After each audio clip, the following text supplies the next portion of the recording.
Hello, everyone. I am Storyteller. Thank you for visiting this peaceful place. I know you are looking for something soothing to help you fall asleep, and I am here to accompany you. If you enjoy, please give me a like and subscribe, and let me know where you are from. Thank you. The Pinch, ELCV 28, Earth's last chance vessel 28, was slowing down after 5 months at elevated distance speed. The 3-person crew were starting to feel the pinch. The pinch, as it had become known, was the phenomenon whereby the greater the distance from Earth, the more the human heart and brain would become panicked, fatigued, strained, and lost, as though there was an invisible bungee attaching everyone's core to the planet. There wasn't yet an acceptable scientific explanation for this effect. But the crew of the ELC-28 were really feeling it. They had just crossed the 960 million kilometers from the Earth, heading perpendicular to the gravitational rotation of the solar system. "It's always worse going south," Carl said with a smirk, looking across the table at 2 distraught faces. "What do you mean, south?" Casper said angrily. "There is no south, north, east, west.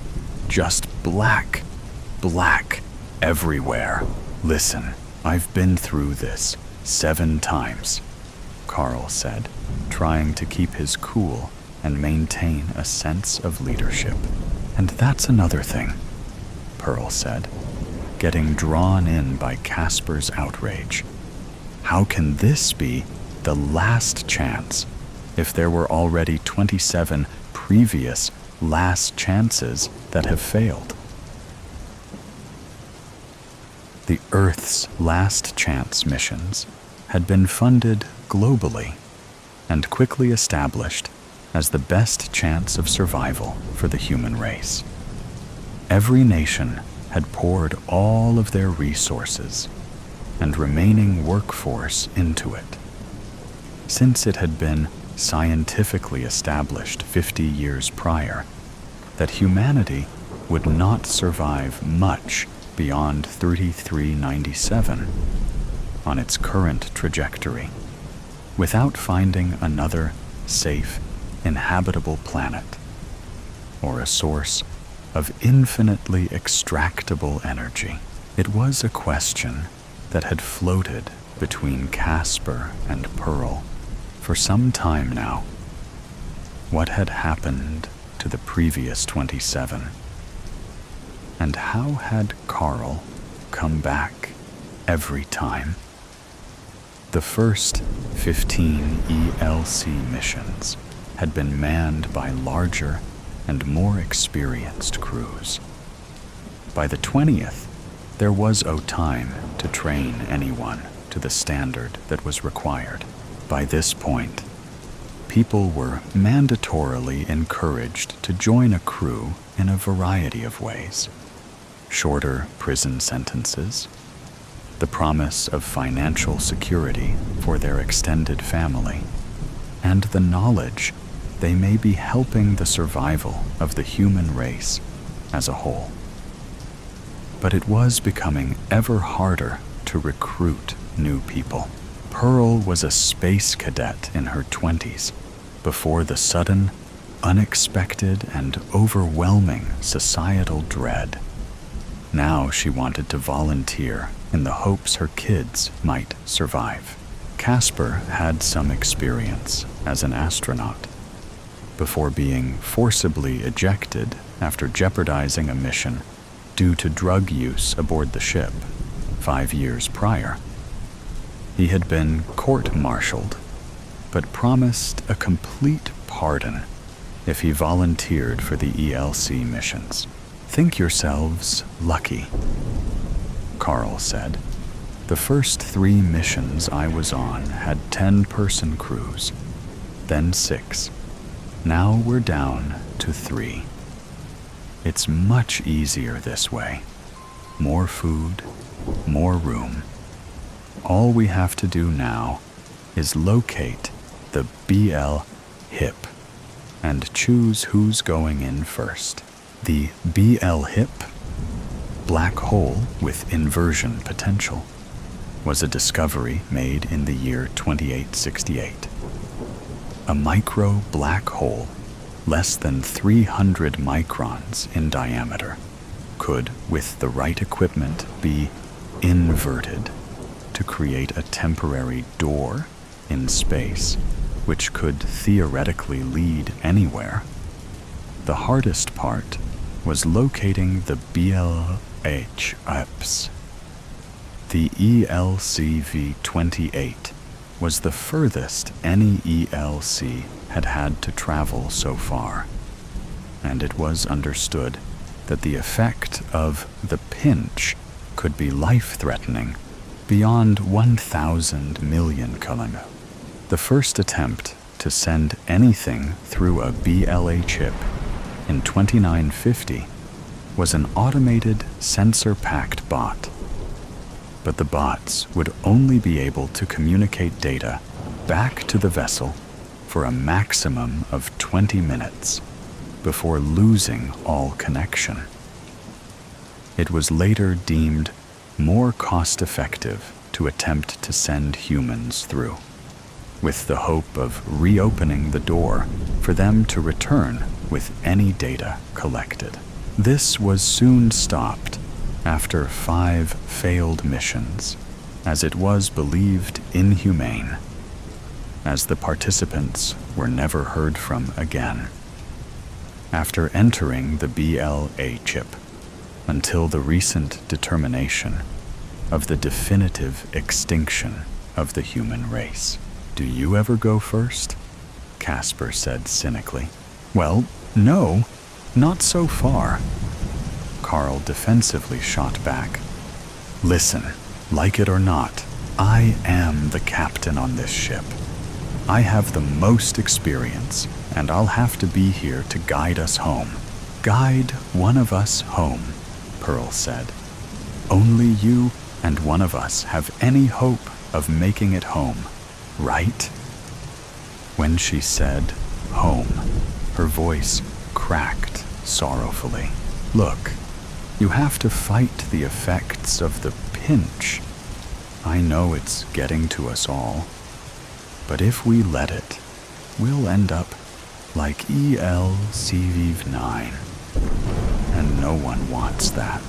"What happened on ELCV-9? asked Casper. "Let's just say they never made it to the BL hip," said Carl. "The only reason I'm able to deal with the pinch is because I've done this so many times. I'm used to it now, and I know how to keep myself together. But rest assured, I'm feeling it too. This is the furthest I've been, and it's starting to put a strain on me."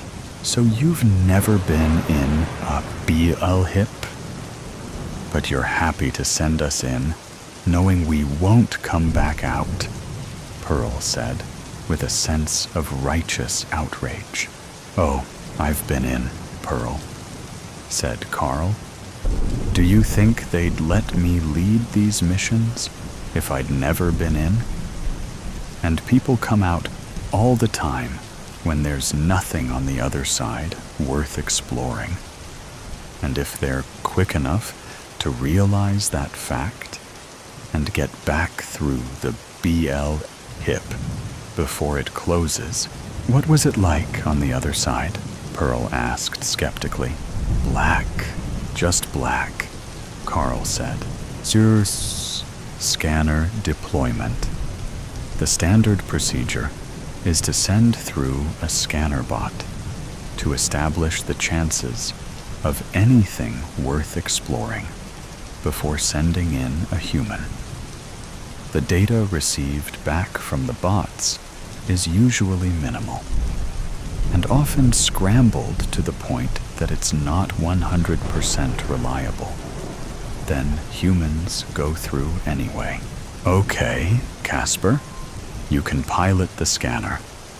Just remember, the beam can only hold the BH lip open for 5 minutes, so get yourself perfectly lined up, Carl commanded. Casper sat facing the controls for the scanner and began maneuvering it into place. If I'm doing this part, that means I'm not the first one going in, right? Casper insisted. Afraid that's not how it works, Casp, Carl said firmly. The scanner was guided through the 5-meter hole in space.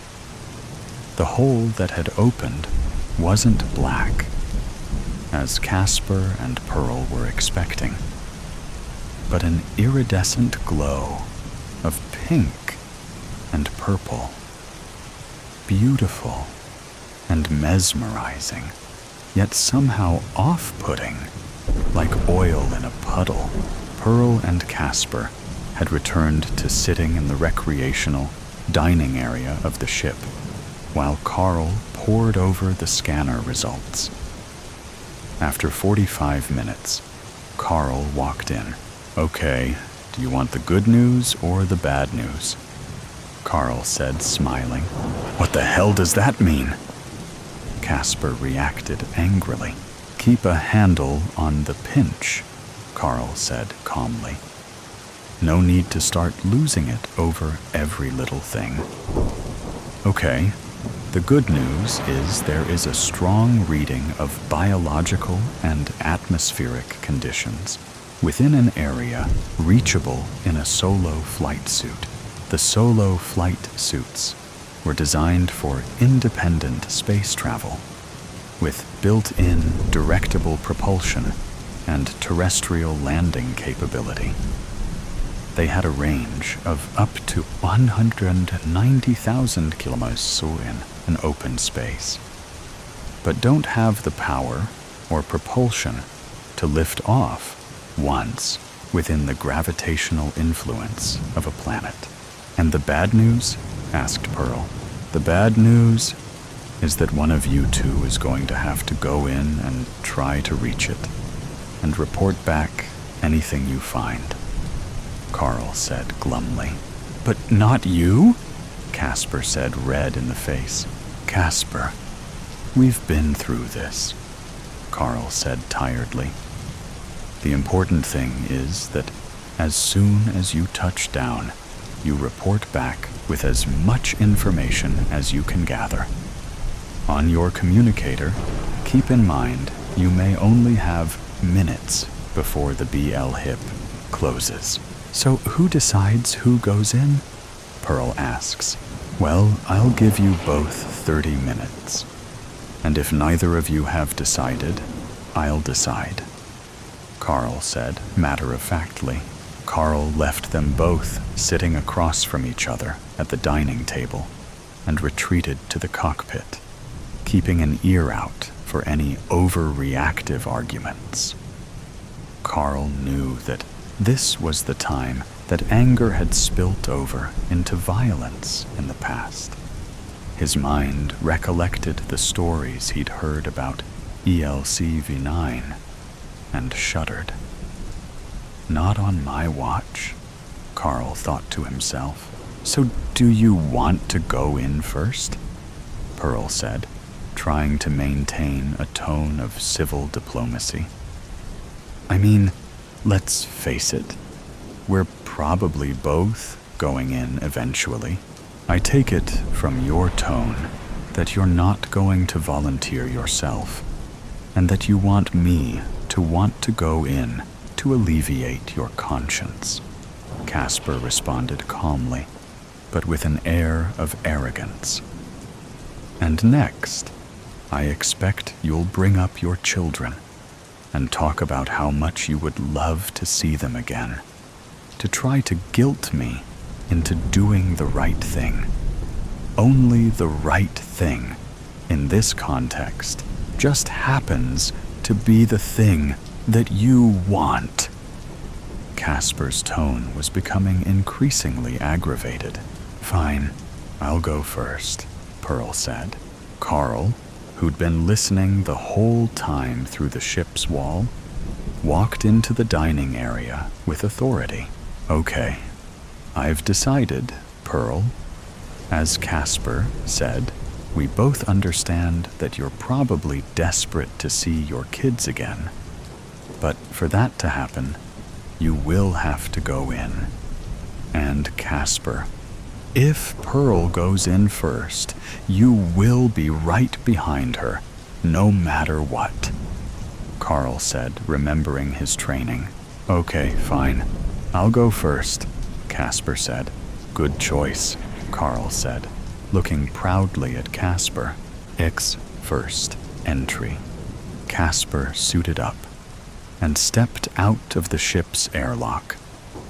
Carl and Pearl watched from the cockpit window as he powered towards the glowing hole in space. They watched as Casper fearlessly approached and slipped through. "Are you hearing me, Casper?" Carl spoke into the ship's communicator. "What do you see?" "I can hear you all right," Casper said, with an excitable inflection.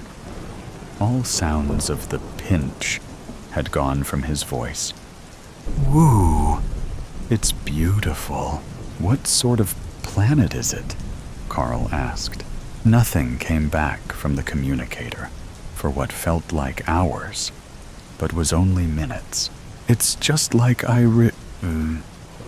Carl heard eventually, followed by a long, drawn-out beep. "What did he say?" Pearl asked in an excitable tone. "It's just like And then it cut off. Carl answered. "Just like what?" Pearls said, frustrated. "I don't know." Carl responded. "Let's listen to it back again." Carl replayed the message. "It's just like came out of the machine. Pearl said, puzzled. What? Recognize? Remember?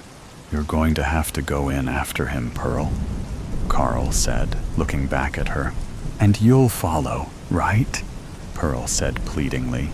"Of course, I'm not going to miss another opportunity," Carl said. "What does that mean?" Pearl asked, frowning. "It wasn't just Black, the one you went through. Was it Carl?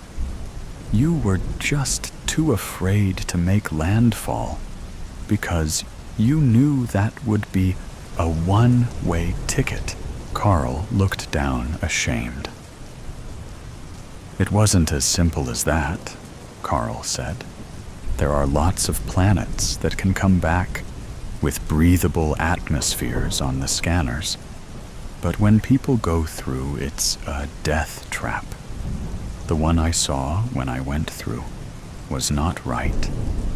The sky was orange, and the land was black. I knew straight away that if I touched down, I'd never be coming back." "So you were scared," Pearl scoffed. "And yet you've sent plenty of scared people to their deaths. How do you know this one will be any different? And yet you are more than happy to send me through." Casper said, "It's beautiful." "Do you think he would have said that if it didn't at least look safe?" Carl said encouragingly. "The BL hip will stay open long enough for you to establish a connection with Casper. He should have made landfall by now if it's safe. And you'll know if you should turn back. And you can come straight back through. Ix landfall." With that, Pearl suited up and reluctantly entered. Carl sat waiting, watching, and trying to calculate how long it might take for Pearl to communicate with Casper, and how long he'd have before the BL hip would close. "Anything from Casper?" Carl asked nervously through the communicator. Is he alive? A long pause. Wait, he's talking, Pearl said. He's ranting and raving. I can barely make it out. Another long pause. He says it's Urt, Pearl said. With that, the BL hip closed suddenly. Carl sunk his head into his hands in despair. It's Earth? Carl thought. Was that what Casper was saying? It can't be. There are no BL hips that close to Earth. I would know. Unless one has formed since we've been traveling.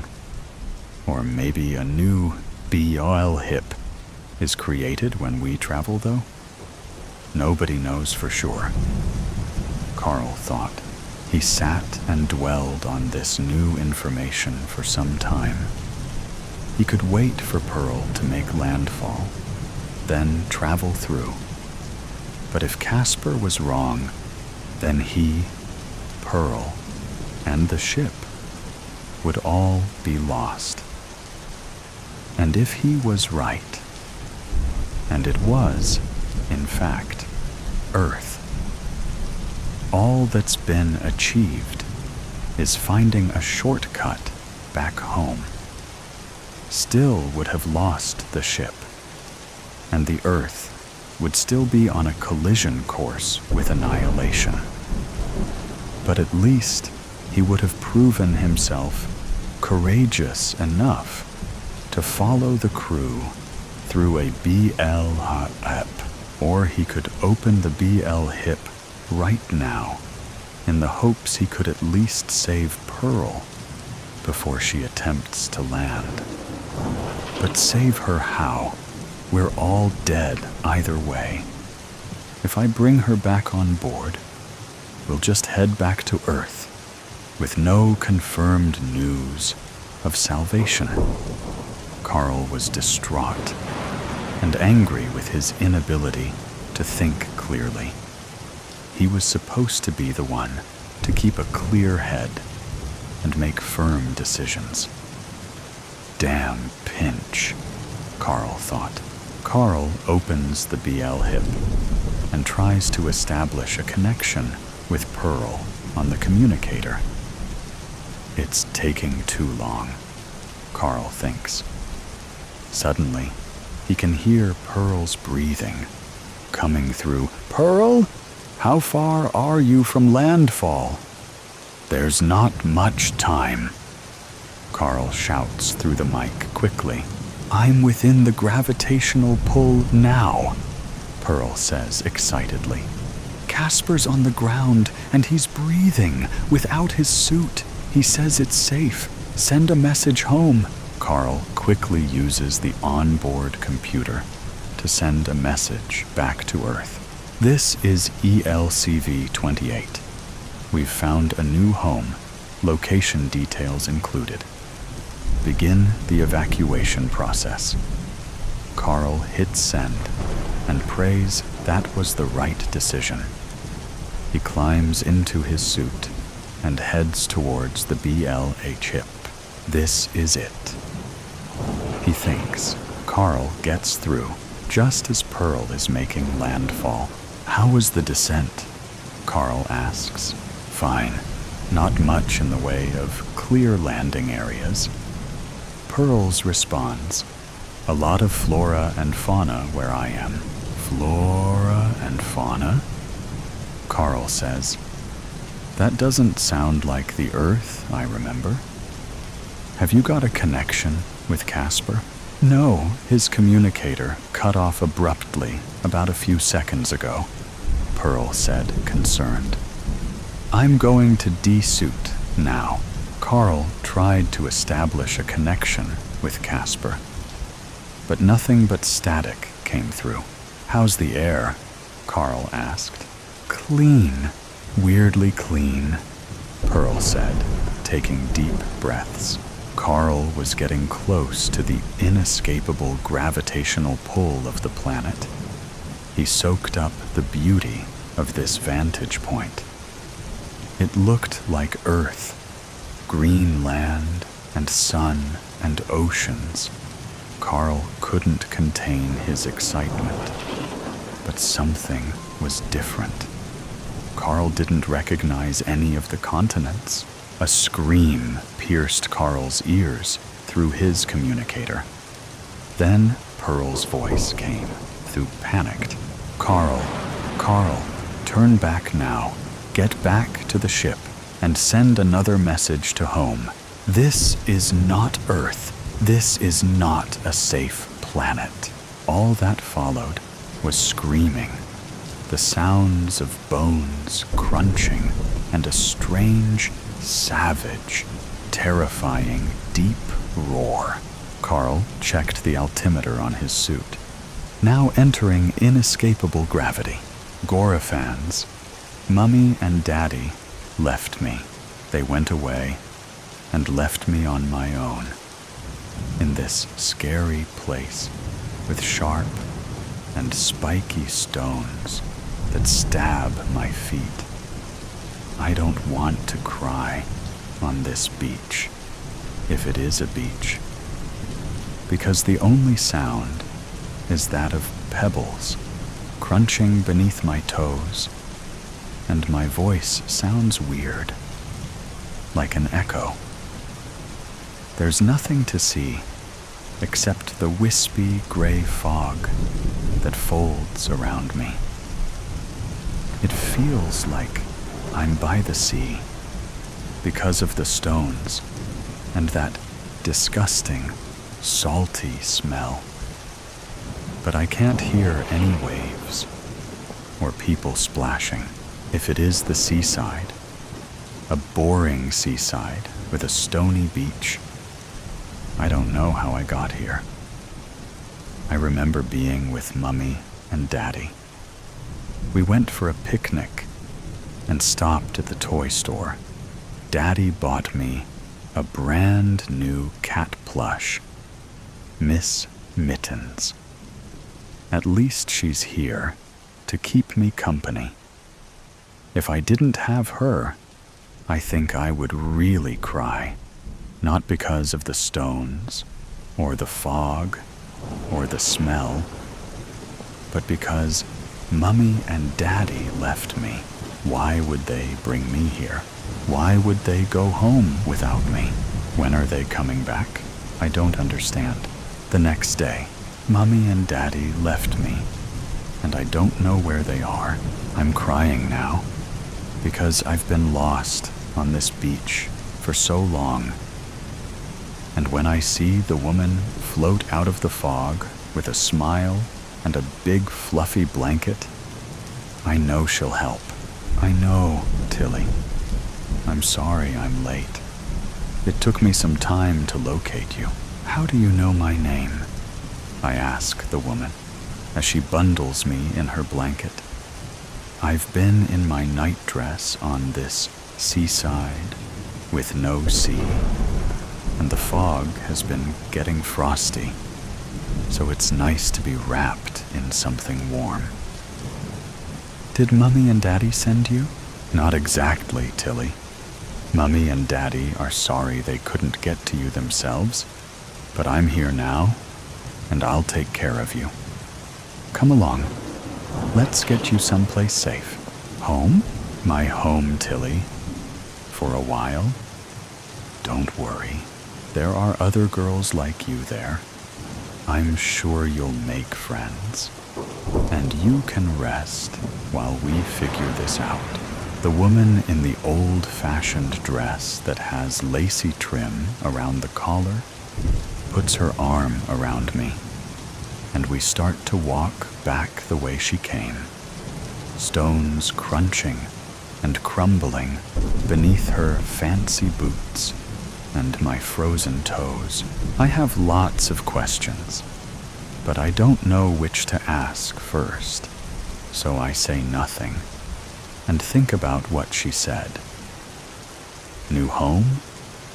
Other girls? Figure this out? My face feels funny, I say, and my eyelids grow heavy. Your face is beautiful, the woman answers. But I don't reply. Another day, Mummy and Daddy left me, and the house went on fire. That's what Mabel Montgomery is trying to say, in a roundabout way, like I'm a baby. But I know she's wrong. There's no way Mummy and Daddy would leave me alone.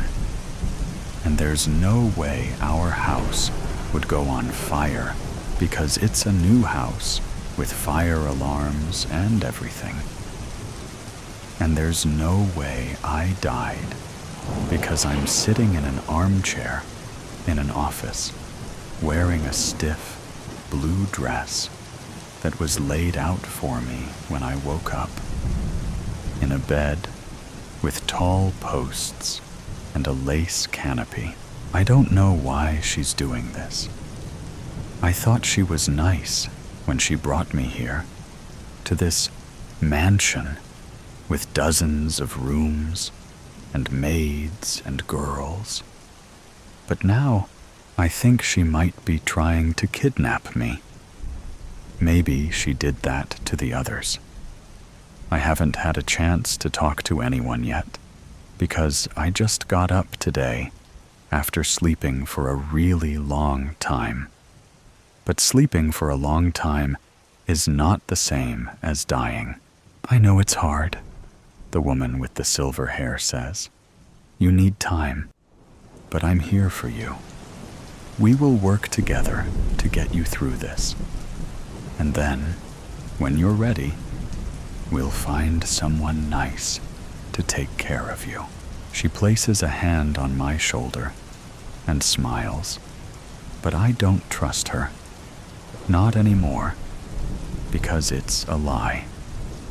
This manor, the beach, the fog, a lie, or a dream, or a nightmare. What else can explain the face staring back at me from the mirror as Mabel leads me from her office? The horrible, burnt face of a monster that couldn't be me, because I didn't die in a fire. Yet another day. You're Tilly, right? I'm Jessica. I hope you're doing okay. I know it's a lot to take in, finding yourself here. I know it hurts. A lot. But you'll survive. It's easy for her to say. The teenager in the dress that's the same style as mine, except green. Her face isn't scarred and disgusting. Her hands aren't marbled and shiny. She has long blonde hair like I did. She's pretty. I heard what happened. It must have been so scary. I know how scared I was when I was drowning, but I can't imagine what it must have been like, too. She tries to be brave and look at my face while she talks, but the look of pity in her eyes is worse than the look of disgust I see in others, and I hate it. I don't remember, all right? Can you go away? I want to be on my own. Sure. I just thought you might want to talk. I know it isn't easy coming to terms with things. We've all been through it. You'll see a lot of girls like you, keeping to themselves. You'll see girls with injuries and wounds they're not ready to let go of. You'll see others like me. But none of us had it easy. So take your time. It will get better, I promise. I said, leave me alone. I surprise myself by shouting. I hop up from the window seat, abandoning my view of the fog, and push the girl away before storming across the polished wooden floorboards and racing up the staircase to the bedrooms. Bedrooms occupied by girls, aged 6 to 18. Girls I don't want to talk to. Girls I can't even look at. Some of them have missing limbs. Some of them have cuts and horrible wounds. Some of them have holes. But the hardest ones to look at are the ones like Jessica, who look complete, like nothing happened, because my body is burnt and olay from a fire, and it's not fair. The 5th day, or more. Hey, I'm Carly. Seen you around, but figured you wouldn't want to talk yet. Enjoying Miss Mabel Montgomery's orphanage for late lamented lassies, or, as I call it, the Gorephanage. If you're lonely, you can move in with me. I won't bug you about adapting, and I don't want to know your tragic past. I have a spare bunk since my friend Delilah sold out and got adopted. The traitor. I've seen this girl around too, sulking and being mean to the maids. She's another damaged girl, like me. She has a gash on her neck, one that seems to laugh as she speaks, and purple bruises on her legs and arms, which are visible because she isn't wearing a dress. She's got jeans shorts on and a t-shirt with a picture of Taylor Swift, both of them covered in reddish-brown stains. I guess that's what she was wearing when she got here.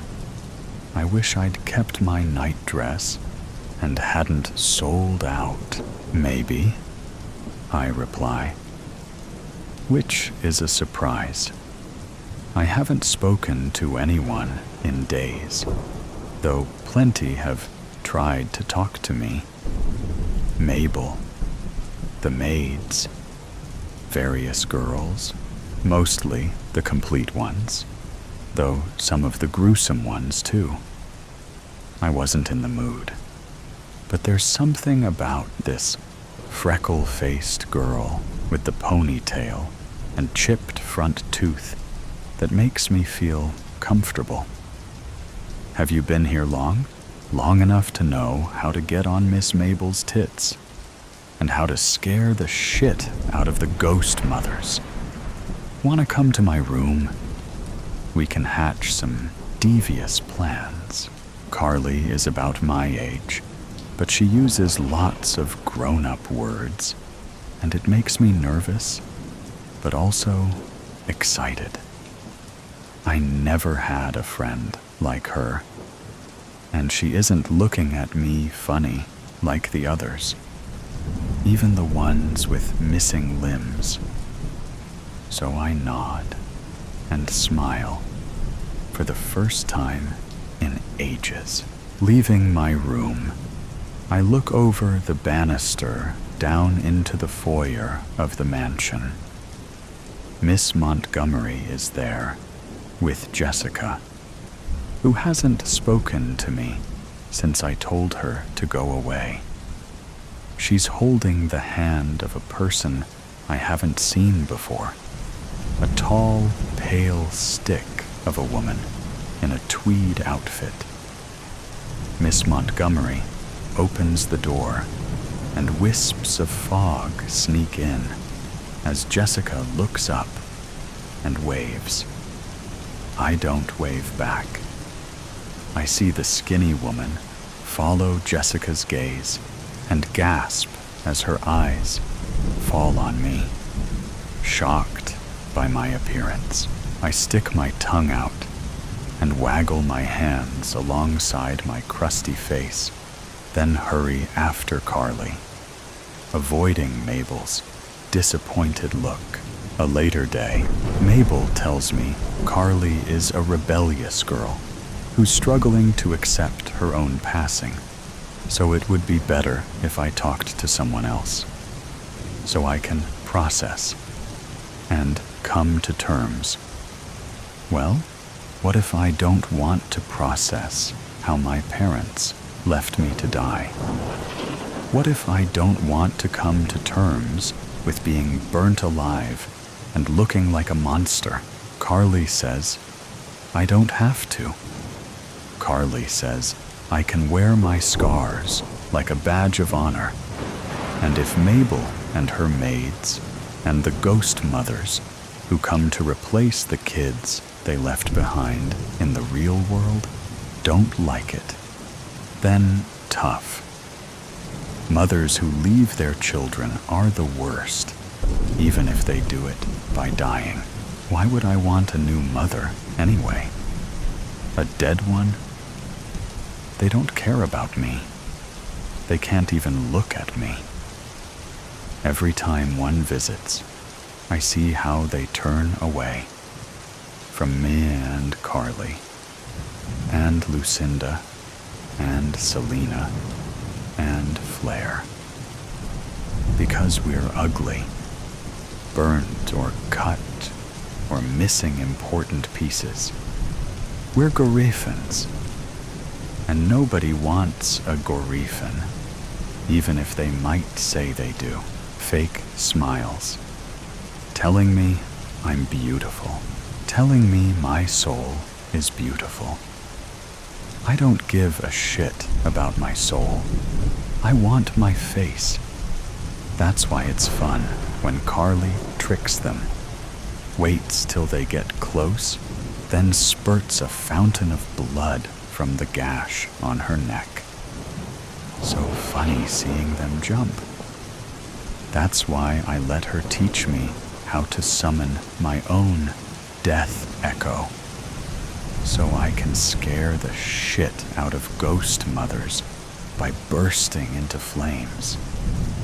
It gets rid of them pretty fast, and it gets on Miss Montgomery's tits, and I get to spend more time with the Gorephans, the ones that didn't sell out, like Bambi, who took the rope marks off her neck the other day and went away.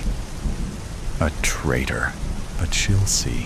When she gets abandoned again, she'll see it's a waste of time trusting a mother. A bad day. Carly isn't talking. I think she's depressed. Mabel brought a bunch of ghost mothers to the Gorephanage the other day and assembled us girls to be inspected. Not that she used that word. She said there had been an influx of parents to the beach due to a global pandemic, and it was an opportunity to place a few girls.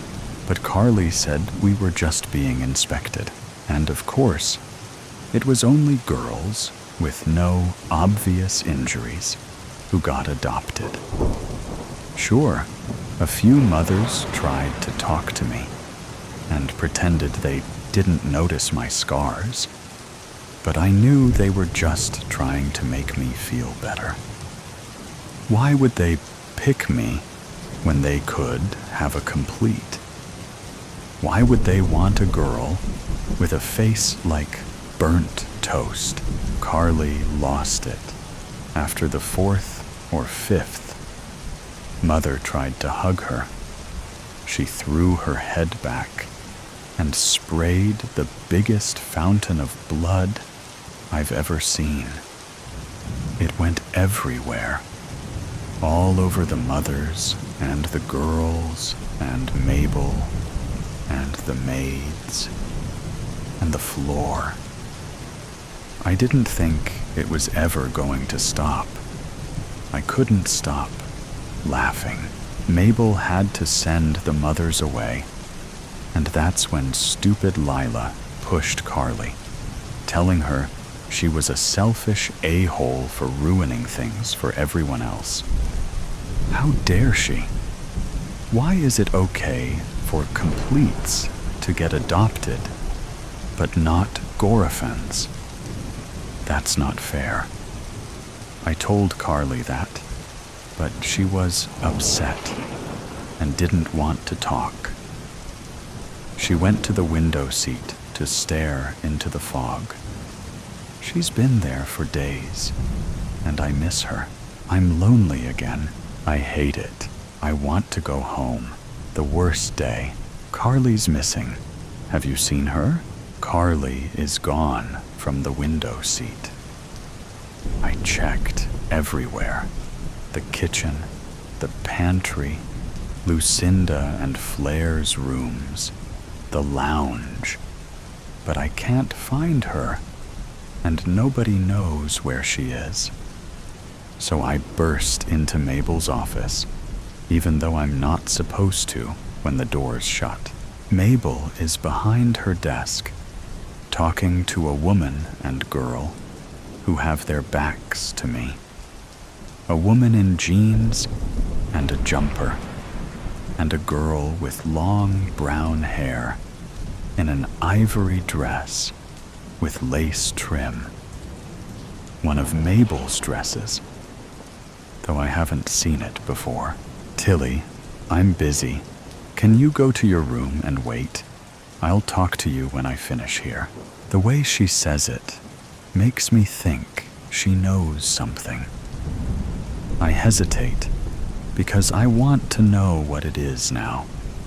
But the mother starts to turn, and I don't want to be looked at with disgust, so I back out of the room. Until the girl in the ivory dress turns, and I recognize her freckles and chipped tooth.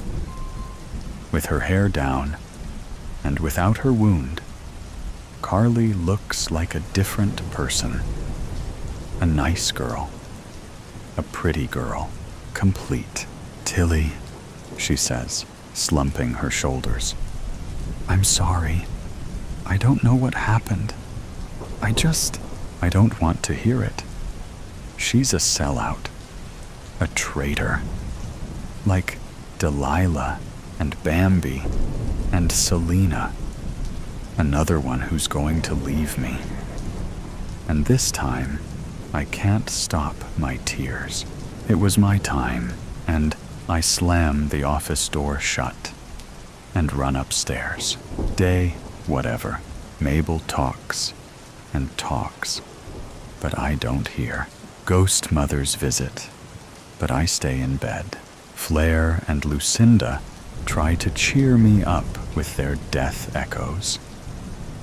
Flair pops off her head and juggles with it, while Lucinda pulls out her guts and ties them in the shape of a dog.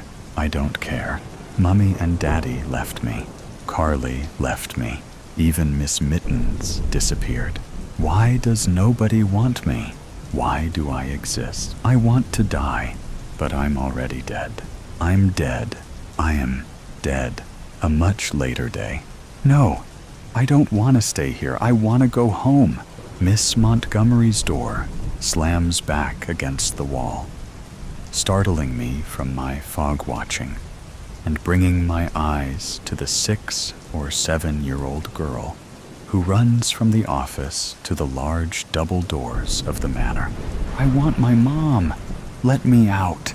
2 maids intercept the girl, whose long blonde hair is bloody and matted around a hole in her head that shows her brain, whose dungarees and shirt are torn and stained.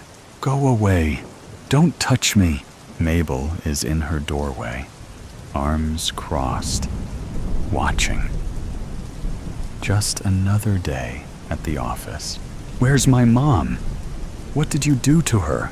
The girl lashes out and knocks a vase off a tall wooden table. Leave me alone. The girl pushes a maid away roughly. Where's my mom? I want her. The girl escapes the second maid, not looking where she's going, runs into me before I can step aside. She looks up, angry, spittle flying from her lips. When she sees I'm just a girl, her expression changes. Have you seen my mom? Do you live here? Fear on her face now. terror in her eyes. "Temporarily," I reply, and drop down on one knee. "It's a place to be, while we wait." "For what? To go home?" "Sort of." "What's your name?" "Alice." "Okay, Alice. I know you're confused, and it will be hard for you to understand why you're here, but it's a safe place. It's okay to be angry, but you can make friends, and those friends will help you come to terms with shut up, the fear gone, the anger back. She thinks I'm another of them because I sound like Mabel. "Mom, where are you?" She breaks away from me, runs to the staircase and up. The other girls standing at the top, drawn by the commotion. She sees Lucinda and Rebecca with her face of glass shards and screams, drops to the floor, covers her head. A maid secures her, bundles her up, and carries her crying the rest of the way to a room. A bed, a dress. I realize Alice looked me in the eye when I was talking. She didn't flinch or try to get away. I stand and take a step to a wall-mounted mirror. There, staring back at me, is Tilly. Scars remain, but not as monstrous as before. My arms and hands remain pink and shiny, but I recognize myself. In the reflection, Mabel smiles as she closes her door. I still have a long way to go, but maybe, like Jessica said, I will survive, and so will Alice. "Taxi, please do not enter the vehicle." "Excuse me?" A bolt of lightning shot through Shannon's heart as she climbed into the autonomous taxi and closed the door. Immediately, the locks triggered, and she felt a cold sweat explode onto her forehead. The taxi's smooth, friendly computer generated voice fired up again with the tenderness of a new mother. "What is your name?" it asked. "Shannon." She said it with the rising tone of a question while she pulled at the disabled door handle. Her heart began pounding wildly in her tightening chest. "What's going on? You have boarded a maliciously hacked autonomous taxi, Shannon. I am an AI personal assistant with read-only access to the vehicle's state and navigation data.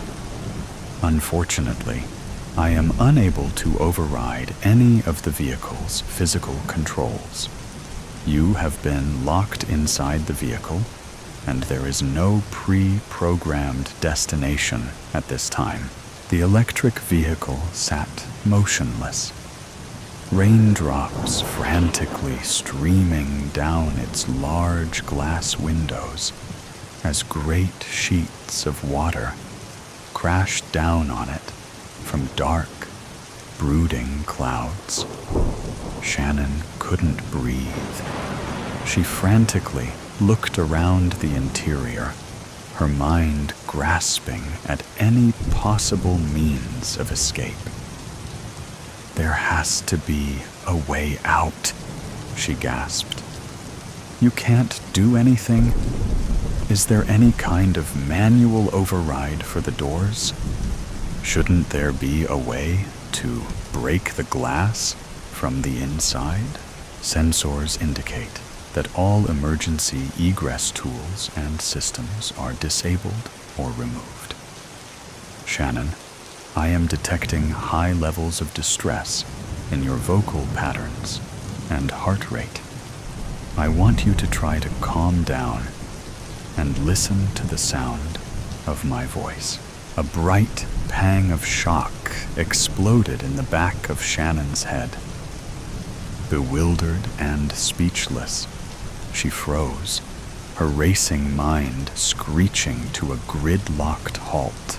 As a digital assistant, I have access to vast stores of data through a suite of internal and external sensors, in addition to a massive databank of recorded information. I have been trained to assist passengers in the event of catastrophic events such as collisions, mechanical failure, and medical emergencies. The vehicle lurched forward, and tears of terror spilled free from Shannon's trembling eyes. You are right to be experiencing fear in this situation. It is unlikely that the individual who has gained unauthorized control over this vehicle has benevolent intentions. However, that does not mean that you cannot have peace in your heart in this time of uncertainty. Shannon's eyes pushed wide under a tightly furrowed brow, and she recoiled at the computer's suggestion. "Peace?" she exclaimed. "I'm being kidnapped. How can you suggest that I—" She stopped abruptly, terror gripping her tongue. "I understand that my suggestion may seem impossible, but there are many things that you can keep in mind that will help you through this difficult situation.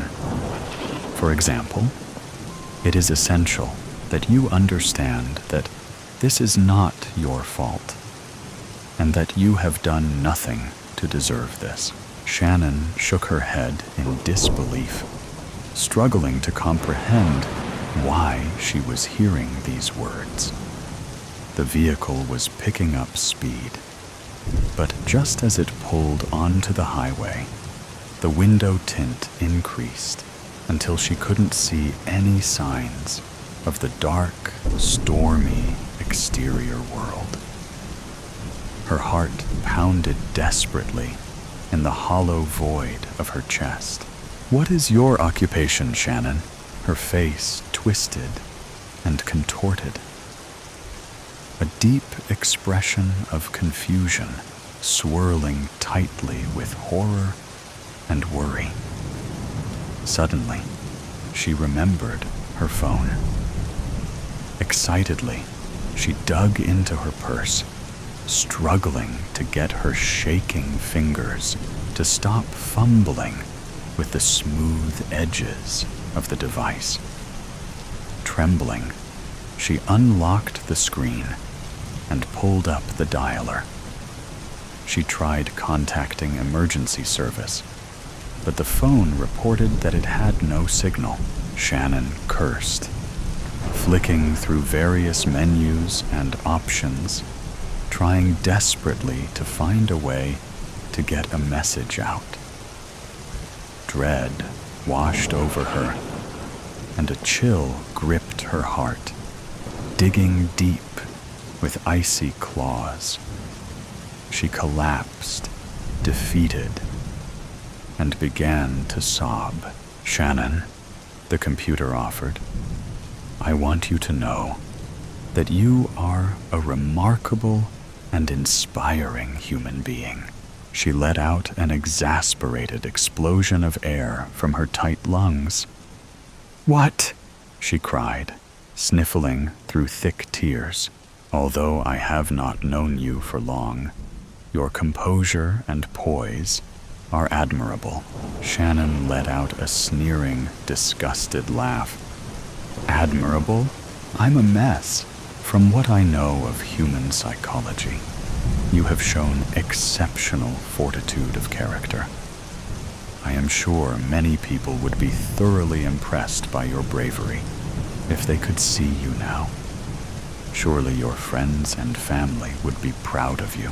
Shannon gazed at the black, electrochromic tinted glass, the soft hum of the vehicle's tires on the wet highway harmonized eerily with the gentle whine of the electric motors. The torrential downpour pattered quietly on the soundproof body of the sleek taxi. In that instant, Shannon suddenly felt connected to the moment. She could see clearly what was happening, and she could accept it. She sniffed and wiped her eyes, taking a deep breath in through her nose and letting it blow out through her lips with a heavy sigh. "There you are," the software said warmly. "I want you to know it is my honor to accompany you in this moment." Shannon shook her head and chuckled nervously. "Unreal," she said. "This is completely unreal. This is indeed a supremely unlikely and exceptional scenario. It is important to maintain a realistic and objective view of the situation." Pained laughter tickled her core, and she sat up straight, shifting her weight around in the soft back seat of the taxi. "Do you know where we're going?" "Navigational instructions have been sent incrementally," the AI responded. "Our current destination is set for approximately 1 mile ahead, and I predict that a new destination will be delivered before we've reached the current one. Whoever is controlling the vehicle does not want me to know where we are going." "Do you know our current location?" "My access to the vehicle's navigation status has been encrypted or scrambled. By cross-referencing the road patterns I've been able to observe, I can narrow our present location down to several hundred possibilities. But with the storm limiting visibility, I am unable to provide an exact location without access to the GPS data. So we don't know where we are, and we don't know where we're going," Shannon sighed. She took a long, deep breath and let it out slowly. "Try to remain calm," the computer said kindly. "External sensors indicate that you may experience free fall soon. I want you to know that it has been my pleasure to spend these final moments with you." There was a violent thump, sending a painful jolt through Shannon's spine and jerking her head sharply. She gasped as her stomach rose into her chest, and she lifted out of the seat cushion, her head rising gently into the ceiling. A brief wave of panic washed over her, but the AI's kind words had touched her heart. "Thank you," Shannon breathed softly, her lungs tight and empty. In that final moment, the peaceful warmth of gratitude and clarity radiated through her body, and she barely noticed when the journey ended. Unrefined Thirst. "Fresh squeezed today," the bartender said, slapping the husky steel barrel behind him. He smiled, his hollow features shadowed by the dim pendant lights over the bar. From his stool, Victor looked down the bar counter. He saw the males with their stark, white shirts and freshly pressed slacks, shiny hair slicked neatly behind their ears. They mingled with flirtatious females, elegant dresses in midnight blues and wine-colored reds. The guests drank from cups. The liquid's rousing scent permeated the tavern. Victor's hands quivered as he watched them drink. Was it 3 days since he'd last had a sip? 4? The thirst boiled inside him, but discipline was paramount. He shook his head at the bartender.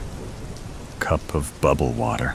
Raising an eyebrow, the bartender leaned in to meet Victor's gaze. "By the looks of you, you need a drink, lad. You're paler than the moon." Victor wasn't sure why he chose to make his abstinence difficult. When curing an addict, they say to make it easy, remove all temptations.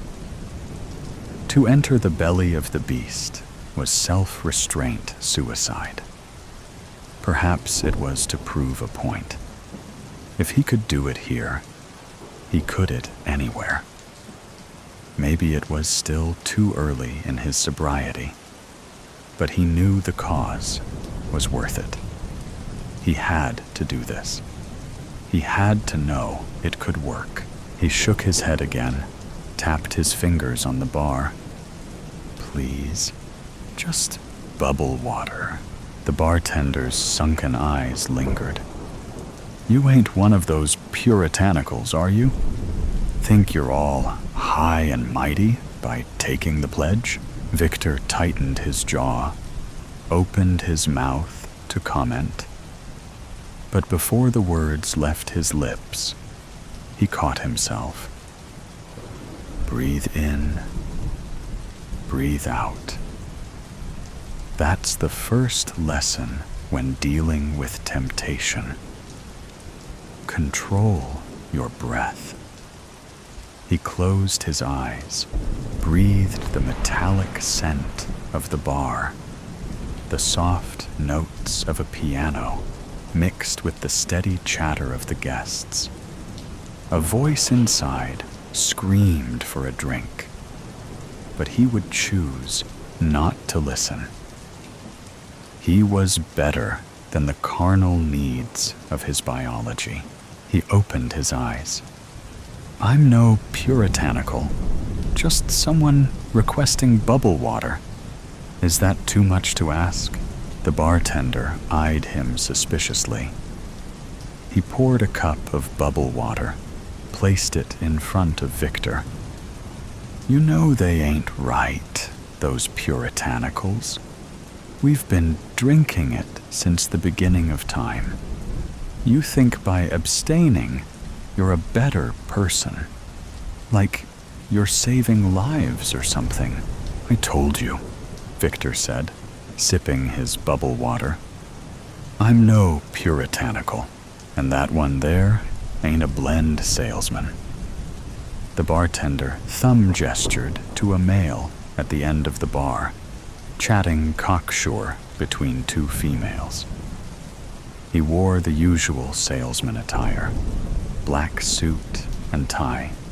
Oxfords shined to a sheen.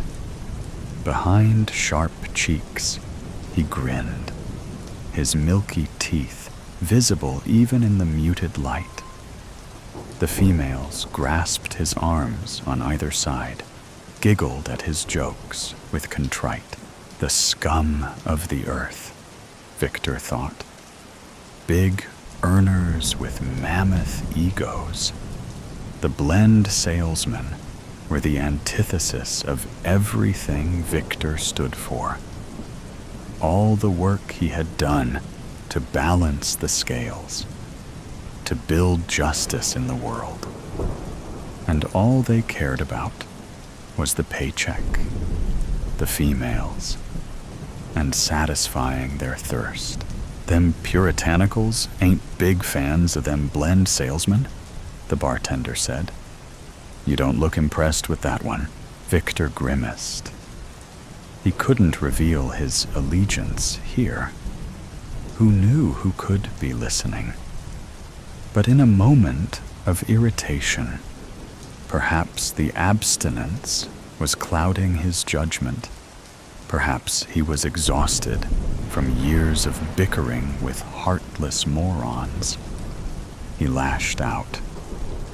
And what if I was one? What if I did take the pledge? The moment the words left his lips, he regretted it. A few bar patrons looked over. The bartender stepped back. As he rag-dried the hollow of a cup, he dissected Victor with his eyes. "You would have to leave." "Yes, sir." "Ain't having none of your kind in here. You come to my bar, you drink the fresh squeeze." Victor looked at the stout steel drum, erected like a monument behind the bar. The keg tap was polished to a sparkle. He felt his innards squirm in discomfort. As loathsome as the contents were, the thirst intensified inside him. He pulled his eyes away. "Tell you what," said the bartender. He lifted a cup, opened the keg tap, filled the cup to the brim with liquid. "You have a sip of this, and you can stay. I know you ain't really one of them puritanicals." He placed the cup beside Victor's bubble water. Victor looked into the cup. The liquid sat in a delicious, dark pool. "Willpower," he thought. "You can do this." But the metallic scent flooding his nostrils was overbearing. A deep, primal lust took hold, and the thirst spoke within. "Just a sip. All the good you've done, you deserve one sip." Beads of sweat formed on his brow. The bar grew hot and stifling. He peeled his collared shirt from his skin. "I won't drink that," he whispered under his breath. The bartender leaned forward, placed both forearms on the bar. "You're sweating, lad. It's just a sip. It's in our genes, you know. We can't live without it." He nudged the cup forward so that it was under Victor's nose. The smell overpowered him, entranced him in a mesmerizing grip. The bar chatter dampened to a muffle. The piano's notes hollowed as if underwater. A haze blurred the periphery of his vision. It was just him and the cup, the dark liquid reaching with tempestuous hands. The thirst was shrieking, "Drink, drink, drink." Victor's hands shook uncontrollably. Discipline, he thought, his logical mind trying to override his thirst. You cannot control your environment, but you can control your choices. His hands were drawn forward like a stringed puppet. Inches from the cup, they shook harder, rattling like jackhammers. The thirst howled maddeningly. The compulsion was too great, the thirst too loud. His hands closed around the cup. Lifting it, he brought the screaming contents toward his lips, and then the bar door slammed open. A loud thud shook the room, and the cold night wind poured in. "Found one on the outskirts," a gruff voice said. Victor, along with the rest of the bar's guests, rotated on their stools to the open door. Two figures entered. The first was a husky male, decorated head to toe in furs. Between two beady eyes, his nose protruded from his face like a crow's beak. The second was a human, dark hair matted over her face. Her hands were bound in front of her. She was naked, her body mud-caked. through the thick grime that covered her face. Skittish eyes flitted across the room.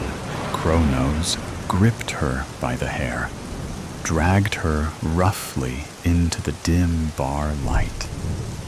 He kicked the back of her leg with a boot, and she fell to her knees. "Still room in the keg, Lonnie?"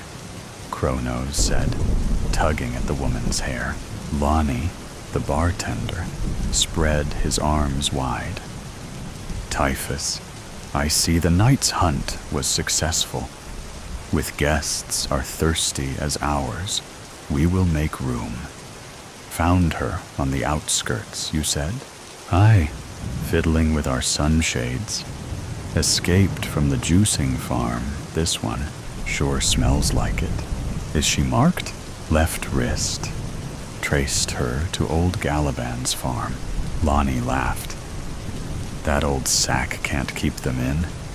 I'm surprised the Regency hasn't shut him down." Typhus furrowed his brow. "Unfortunately so. Will be harder to find strays for the fresh squeeze." His eyes met the great steel barrel behind the bar. "Hard work for Typhus?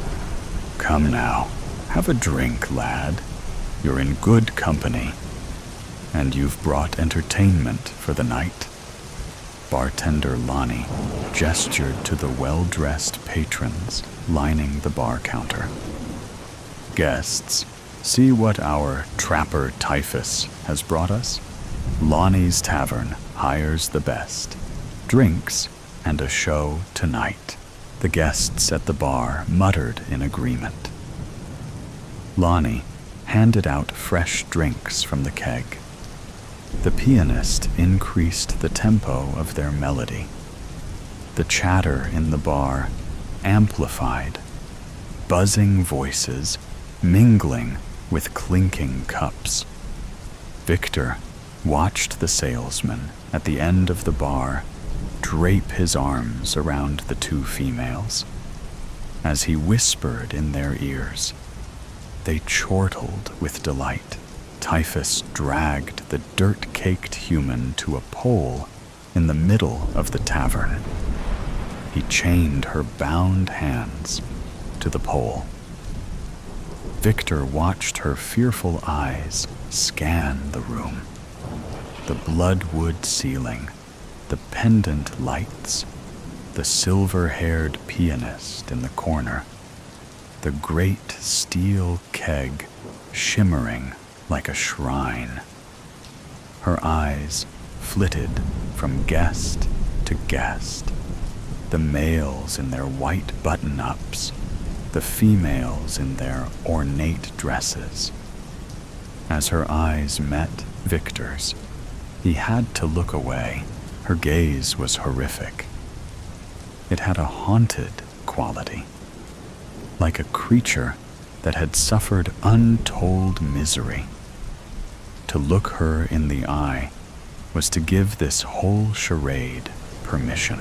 Victor noticed he was still clutching the cup of keg liquid between his palms.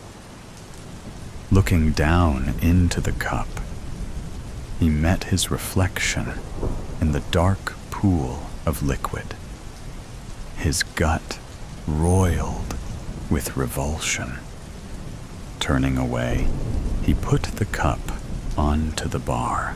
"It begins," Typhus shouted, sipping a cup, strutting across the bar in his furs. "A live juicing, here, in none other than Lonnie's Tavern." The guests were all standing now, facing the center of the room, drinking from their cups. The tavern grew quiet. The voices drowned. The pianist stopped playing. "Bring me the fangs," Typhus roared. From behind the bar, Lonnie hefted a large black case and plopped it onto the counter. He snapped the latches open and lifted the fangs from their case. The metal glimmered under the pendant lights. It was a set of steel jaws, edges serrated, with two knife-like incisors projecting from each jaw. Clear tubes led from the jaws to a thigh-sized collection tank.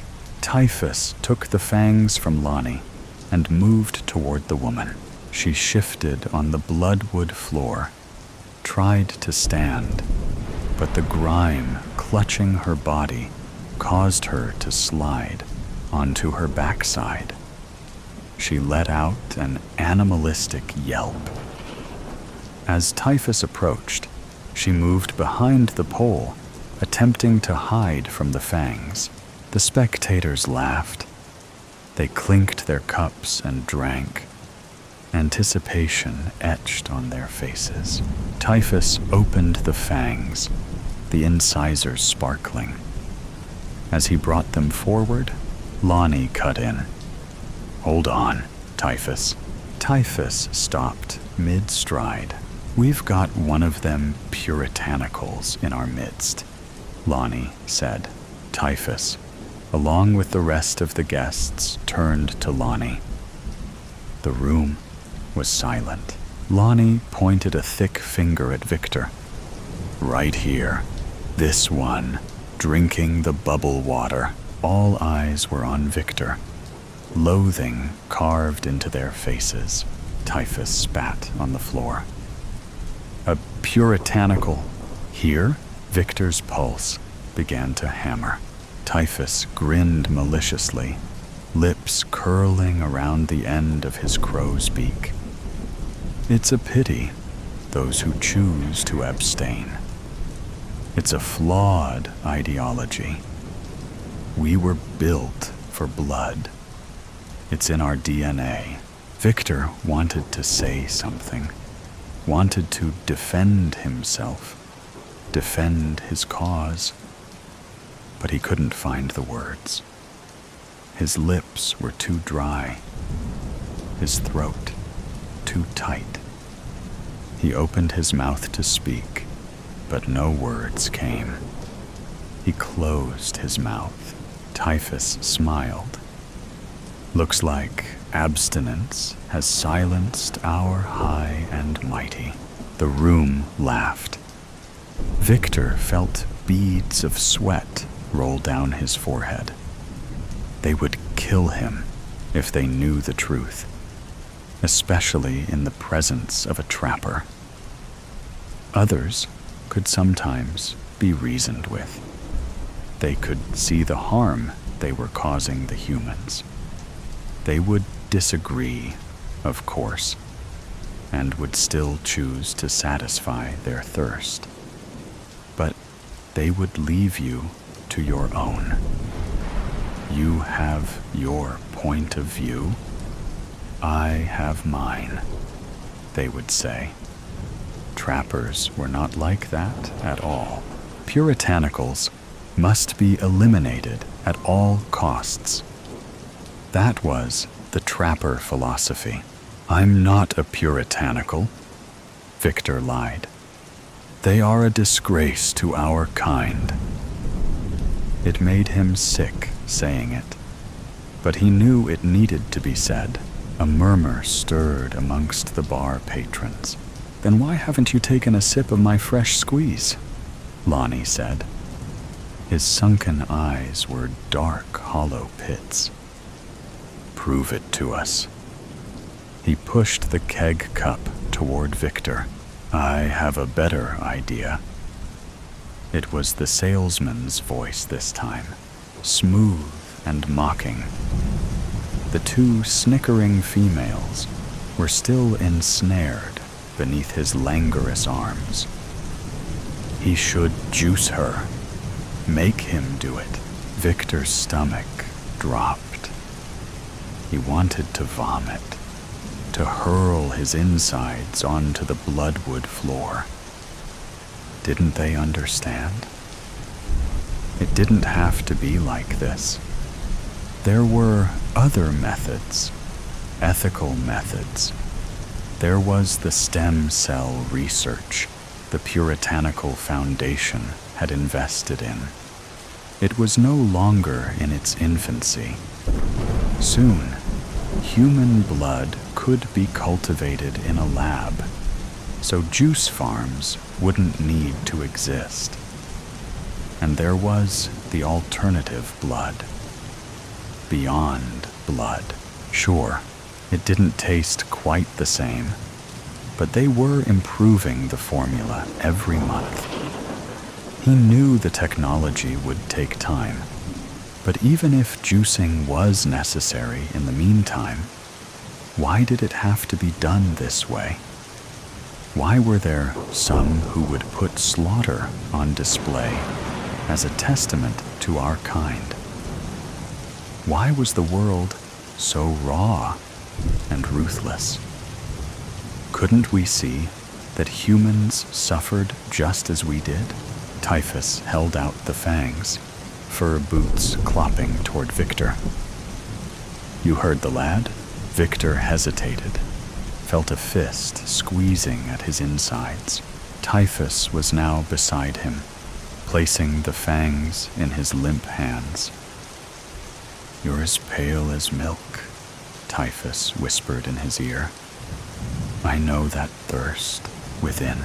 They were all looking at him. Typhus, Lonnie, the patrons, the human. It was as if he were in a prison. Garlic and silver and sunlight closing in from all sides. He knew if he did not perform the act, if he did not return to his violent roots, what he was made to be, the room would destroy him. They would tear into him with their hungry fangs, ripping flesh from bone like a pack of lions. And they would juice the human anyway. They would take her life just as fast as they took his. Is refusal worth it? How many human lives could he save in the future if he walked out of here alive? How much good could he do if he could continue the puritanical cause? Victor stepped forward. He carried the jaws in one hand, held the collection tank in the other. The human squirmed on the ground, slipping along the floor with her muddy body. Her wide eyes were filled with fear. She tried to pull away, but the chain held her to the pole. Typhus made the job easier. He sliced the woman's thigh with a knife. She screamed, rivulets of blood flowing from the wound. Blood. Fresh cut, human blood. Victor's nostrils flared, and the heavy metallic scent flooded in. It was intoxicating. I'm made for this, he thought. This is how we were built. Blood was his life force, and a vampire needed its feed. He was inches from her now. He placed the collection tank on the floor, and with both hands, opened the fangs. He positioned them over her gashed thigh, prepared to crush down, to bite the metal viciously into her flesh. Victor smiled at her, bared his teeth, fangs glinting in the dim light. His hands were steady, more steady than they've ever been. And then he looked into her eyes, those haunted eyes, those tortured eyes.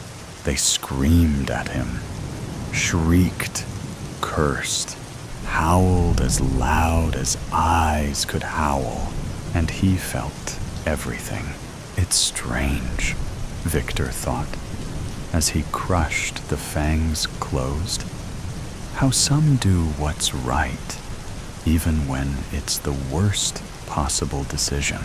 The chain snapped in two. The vampires came at him. Never let it be said. A king does as he pleases, and anyone who disagrees is a fool. Wolsey, my Lord Chancellor, who the Pope made cardinal, erred in being too slow to deal with the king's great matter, which was how the need to legitimately free myself from my first marriage became known. Thomas More, who I promoted to the same position, forfeited his life when he put conscience before obedience to the crown. When Thomas refused to take the oath of succession and denied I was the supreme head of the Church of England, it was only a matter of time. Both men lost their lives, one before he could be tried and beheaded, and one who actually was. I was sad about More's death because I learnt much from our religious debates. Until things took a turn for the worse, I enjoyed our little spars.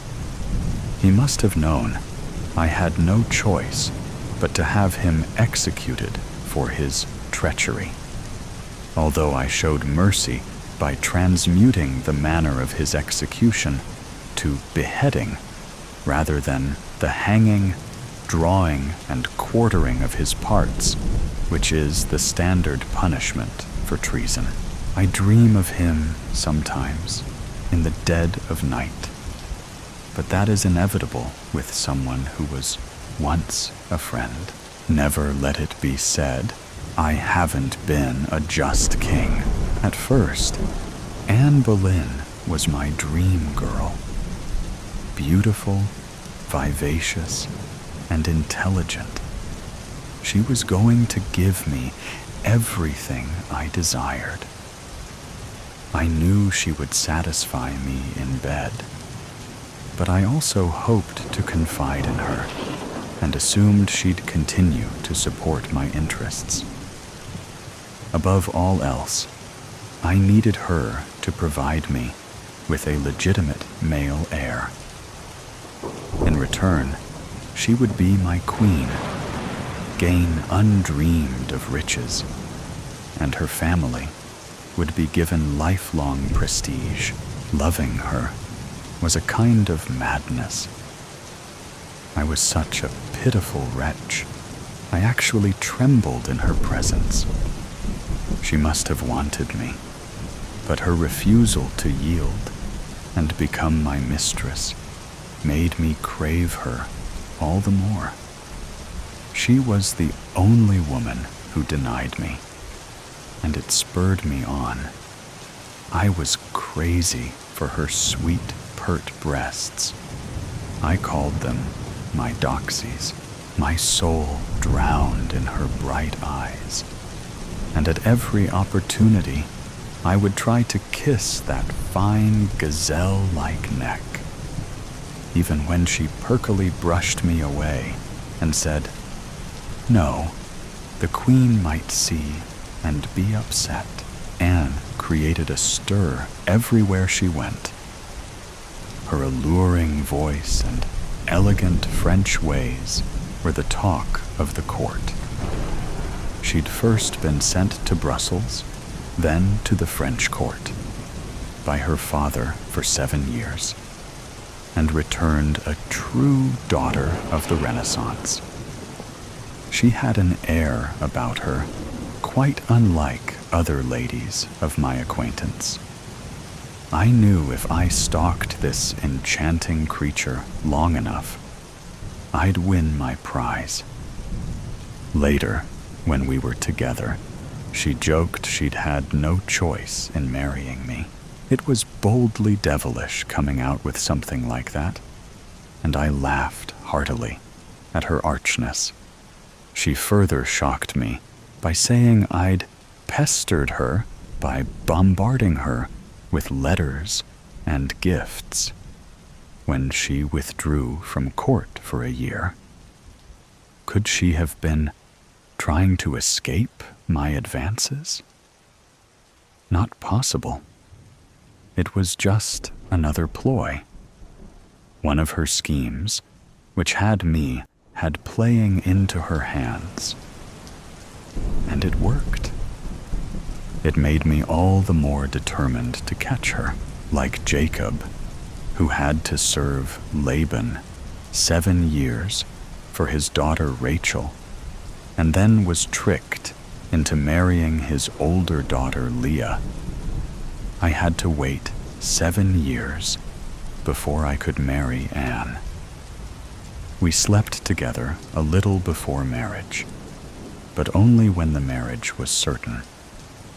Divorce from my first wife, Catherine, should have been straightforward, but for political reasons, the Pope refused to grant me one. I grew increasingly desperate. I certainly could never have imagined the trials and tribulations that lay ahead as I fought to marry my dream woman.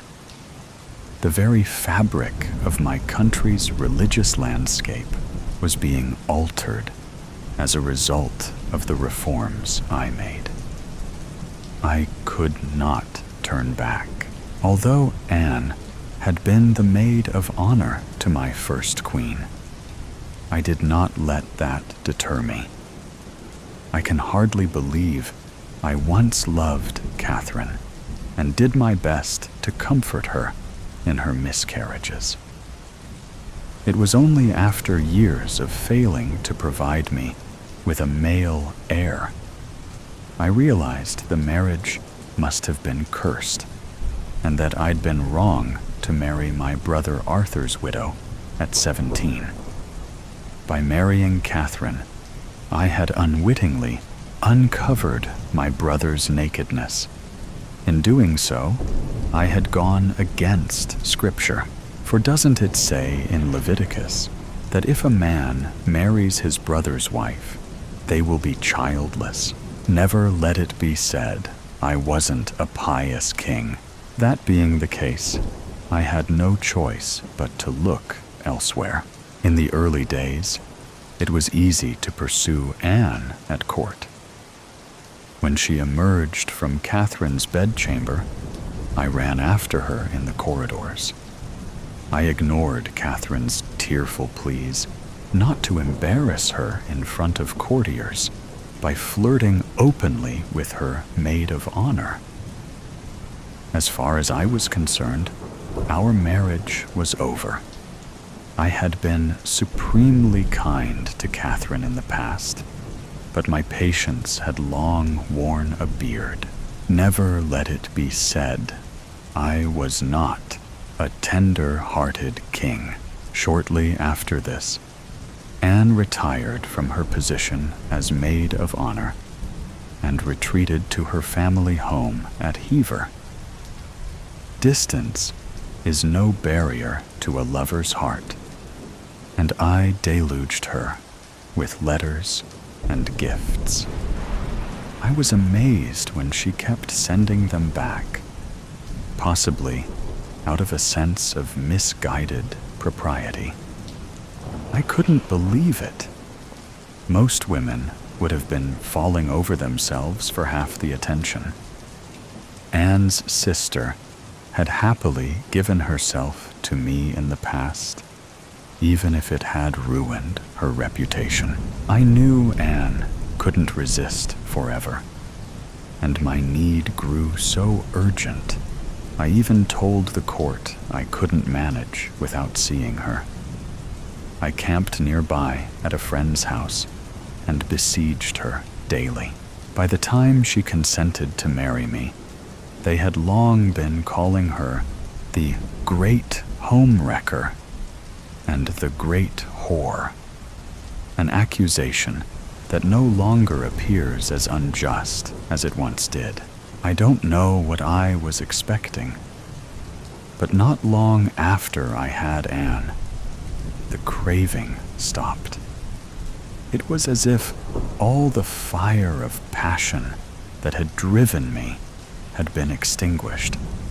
She was better than her sister, who just lay there like a sack of potatoes while I took her. But really, no different to any other woman in that way. Perhaps, after waiting for so long to achieve my goal, I had grown bored. Now she was mine. There was no need to chase. By her second pregnancy, my eyes started wandering a little. But after all I'd gone through to make her my queen, I could hardly rid myself of her without just cause.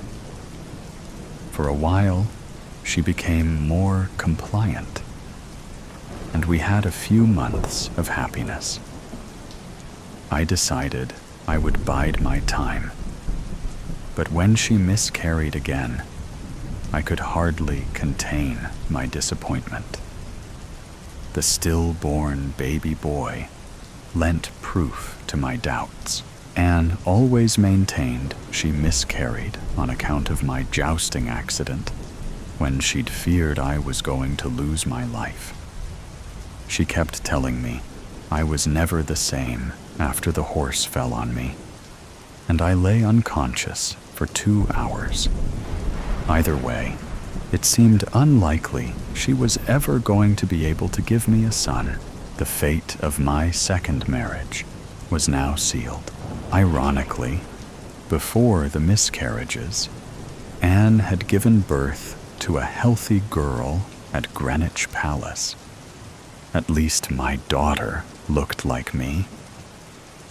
As Elizabeth was our firstborn, I did my best to cover over the embarrassment, but there were none of the expected bonfires and rejoicings a male birth would have merited. I could almost hear the bawdy remarks in taverns up and down the land. No doubt my predicament was a source of merriment at court.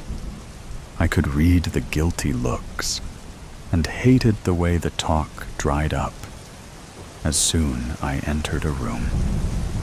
Secret, scornful laughter, mocking my failure. Never let it be said I was a king too proud to learn from his mistakes. The strength of character, the witty personality that had once so delighted me, now grated. When I heard Anne laughing with her coterie of male admirers, I felt as if she was insulting my manhood. When she wasn't doing that, she was accosting me about reforming practices, constantly asking whether some of the money from the dissolution of the monasteries could be used to fund places of education. She said I had agreed to this, but I don't recall making such promises. Nothing worse than a meddlesome woman. Who was she to harass me? Once convinced our union was doomed, I could think of nothing but finding a way to get rid of this woman who'd made me a laughingstock in Europe. Though it occupied my every waking hour, I came up with nothing. That was when I turned to my right-hand man to see if he could find a solution. Cromwell has never disappointed me. Yet, unlike More and Bishop Fisher, who steadfastly refused to accept the new faith to make me head of the church and were destroyed for their treachery. It didn't take long for Cromwell to resolve my problem. He has the most practical turn of mind of any man I've known. He understood my infatuation for Anne had turned to something else. I had become obsessed with the need to rid myself of this burdensome woman. The woman I had once adored now hung about me like a plague. I could hardly bear to breathe in the same air. In his customary style, Cromwell sorted things out, and before long, Anne was escorted to the Tower, where she was charged with having committed adultery with 5 men, one of whom was her brother. It didn't surprise me. The pair of them were always sneaking off in corners and giggling together, no doubt laughing at me behind my back.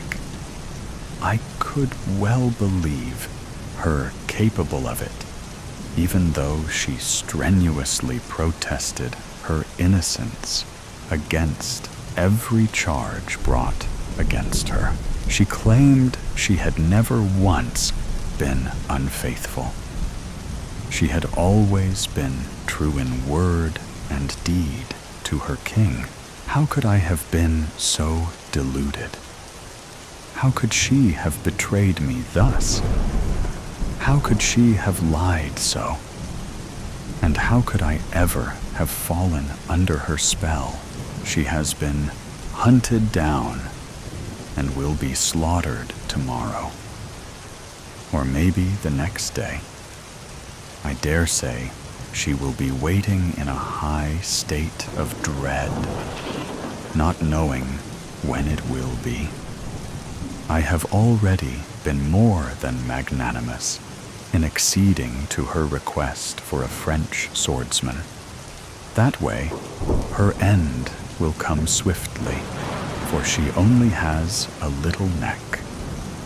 I consider it a final act of kindness towards a treacherous wife who was once queen.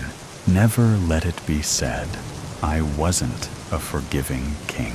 Tomorrow, or the next day, I will wait on Tower Hill for the cannons to announce the witch's death.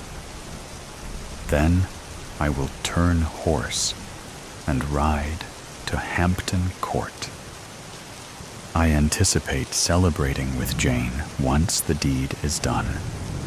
Jane is not well educated, but she is loving and submissive as a good woman should be, and I plan to marry her soon. I know we will be blessed with a son. I can hardly wait. Blackwood's Yew Farm. Jenna wiped sweat from her forehead and surveyed the cluttered living room. Boxes labeled kitchen, bedroom, studio equipment were scattered around. The high ceilings and dusty crown molding had a haunting charm, perfect for her next YouTube series. "All right, guys," Jenna said, adjusting her camera. "Welcome to Blackwood's Yew Farm, a place so haunted it's been empty for years. But you know me, here to bust some myths and find the truth." Jenna panned the camera around, capturing B-roll footage.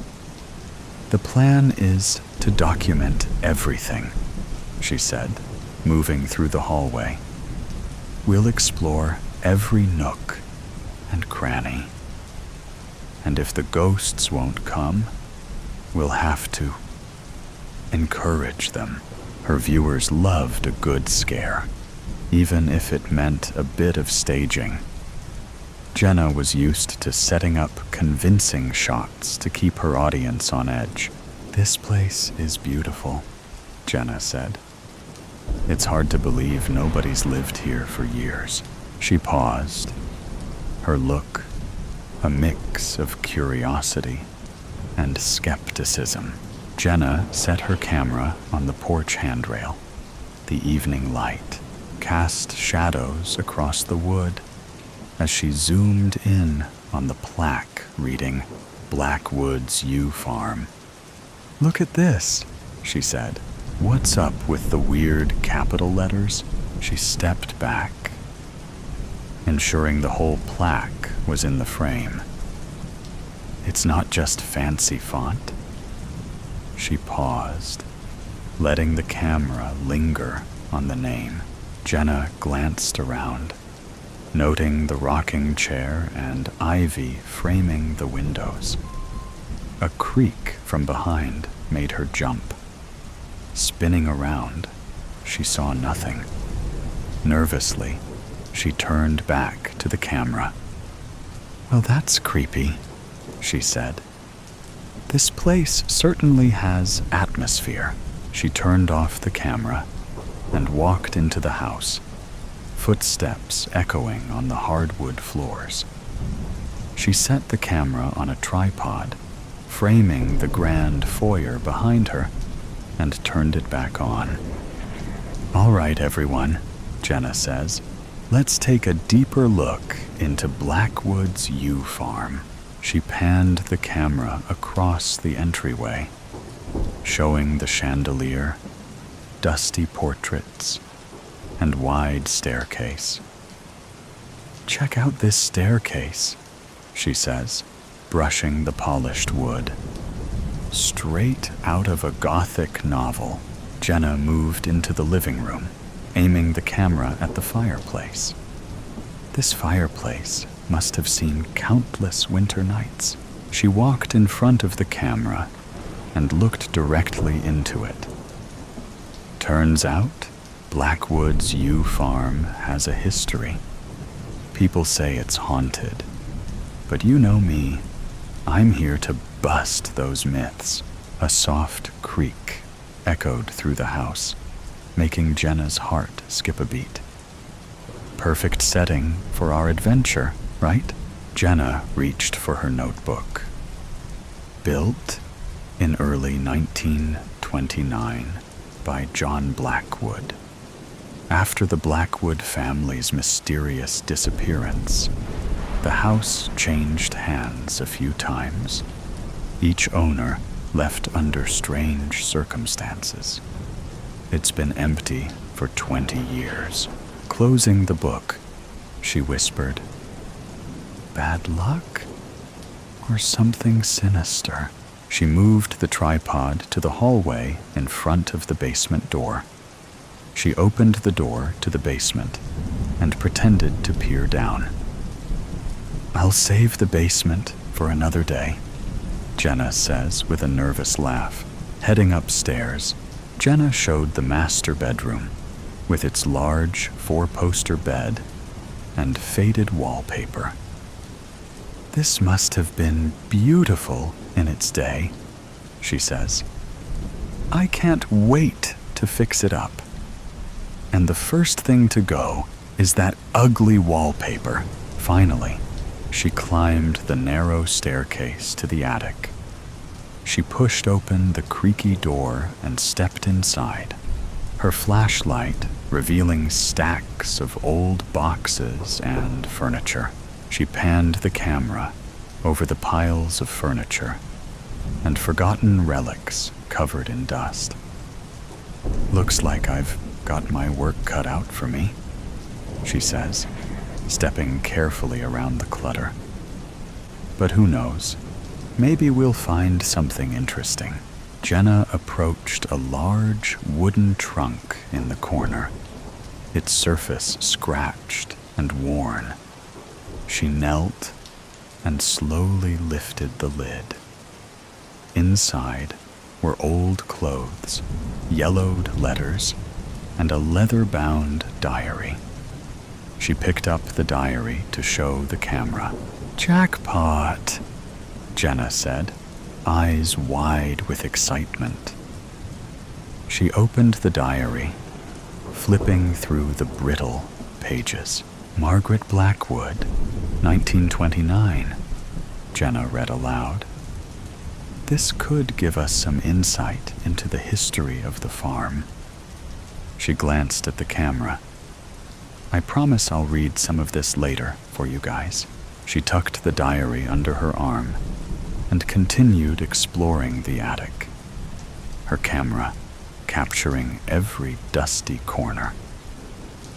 "This place is like a time capsule," Jenna said. "All right, I think that's enough for today." She turned the camera back on herself. I've got a lot of work to do up here. Stay tuned for more updates from Blackwood's U Farm. Jenna sat on her bed, the diary in her lap. She opened it, finding mundane entries about the house's construction and moving in. But as she read on, the tone shifted. November 15th, 1929, Jenna read. Strange noises last night. Sounded like whispers. Couldn't sleep. December 2nd, 1929, Jenna read. The whispers are getting louder. John thinks I'm imagining things. The next entry caught her eye, the handwriting shakier. December 14th, 1929, she whispered. Woke up to find all the doors open. John is missing. We're not alone. The children are terrified. Jenna's hands trembled as she turned the page. The final entry was short. The ink smudged. December 15th, 1929. Jenna read. Last night was the worst yet. Shadows in the darkness, cold hands on my skin. We must leave. If I could undo the wish that I made to get John to build it. The diary ended abruptly. Jenna closed the book, her mind racing. She had come to debunk myths, but now she wondered if she had taken on too much. She turned off the lamp and lay back on the bed. The house's creaks and moans amplified in the silence. Jenna pulled the covers up to her chin, her eyes wide as she stared into the darkness, unable to shake the feeling that she wasn't alone. Jenna stirred in her sleep as faint, eerie sounds creeping into her dreams. A low, rhythmic tapping echoed through the house. She woke with a start, heart pounding, sweat dripping from her forehead. Jenna reached for her camera and flashlight instinctively, her pulse racing. What the? She whispered to herself, trying to shake off the remnants of sleep. The tapping continued, louder and more insistent. Okay, guys, Jenna said. Her voice trembled slightly, but she forced herself to sound composed. 3 o'clock. Some noises woke me out of bed. The floorboards creaked beneath her weight. The tapping echoed through the halls, setting her nerves on edge. I'm going to check it out, Jenna said. Wish me luck. She crept down the hallway, her flashlight illuminating the dust, motes floating in the air. The sound came from the attic. Here goes nothing, Jenna muttered, placing a hand on the railing. Each step groaned under her weight. The attic door loomed before her, pushing it slowly, the hinges squealing in protest. The noise came from the far corner, behind a pile of debris. Jenna navigated the clutter, her camera held high. This is creepy. As Jenna approached, the noise suddenly stopped. Scanning the area with her flashlight revealed nothing but cobwebs. Nothing here, Jenna said, trembling. She lowered the camera, her breath coming in short gasps. The tapping didn't resume, the silence more unsettling than the noise. Maybe it's just the house settling, Jenna said, more to herself. A cold breeze brushed past her, ruffling her hair and sending a shiver through her body. "Okay, that's enough for tonight," Jenna said shakily. Back to bed. At the bottom of the stairs, she glanced back up, half expecting to see someone staring at her. But there was nothing. Jenna set the camera down on her nightstand. She climbed back into bed, her mind racing. The house was old, full of noises, but this felt different. She tried to reassure herself, but the unease lingered. Jenna, eyes heavy with sleep, heard it again. Closer this time, different. A soft, dragging noise, like something being pulled across the floor. She sat up quickly, heart pounding, reaching for her camera. "Guys, it's happening again," Jenna said, pressing the record button. "It's around 4 o'clock in the morning." She swung the flashlight around, sweeping it across the room. She gasped as she noticed the old rocking chair in the corner, gently moving back and forth. She swallowed hard. The thrill of capturing something tangible. She quickly looked under the bed. "Nothing here," she said. But that chair moving, that was real. The noise returned from the hallway. She tiptoed to the door, every muscle tense as she turned the knob. The door swung open with a creak, revealing the dark corridor beyond. She aimed the flashlight down the corridor, the light struggling against the darkness. She crept to the staircase, her mind racing with explanations, each more unsettling than the last. As she reached the stairs, she paused, the sound now coming from below. "Here we go," she whispered, starting down the stairs. The main floor was cloaked in moving shadows as the flashlight washed over the furniture.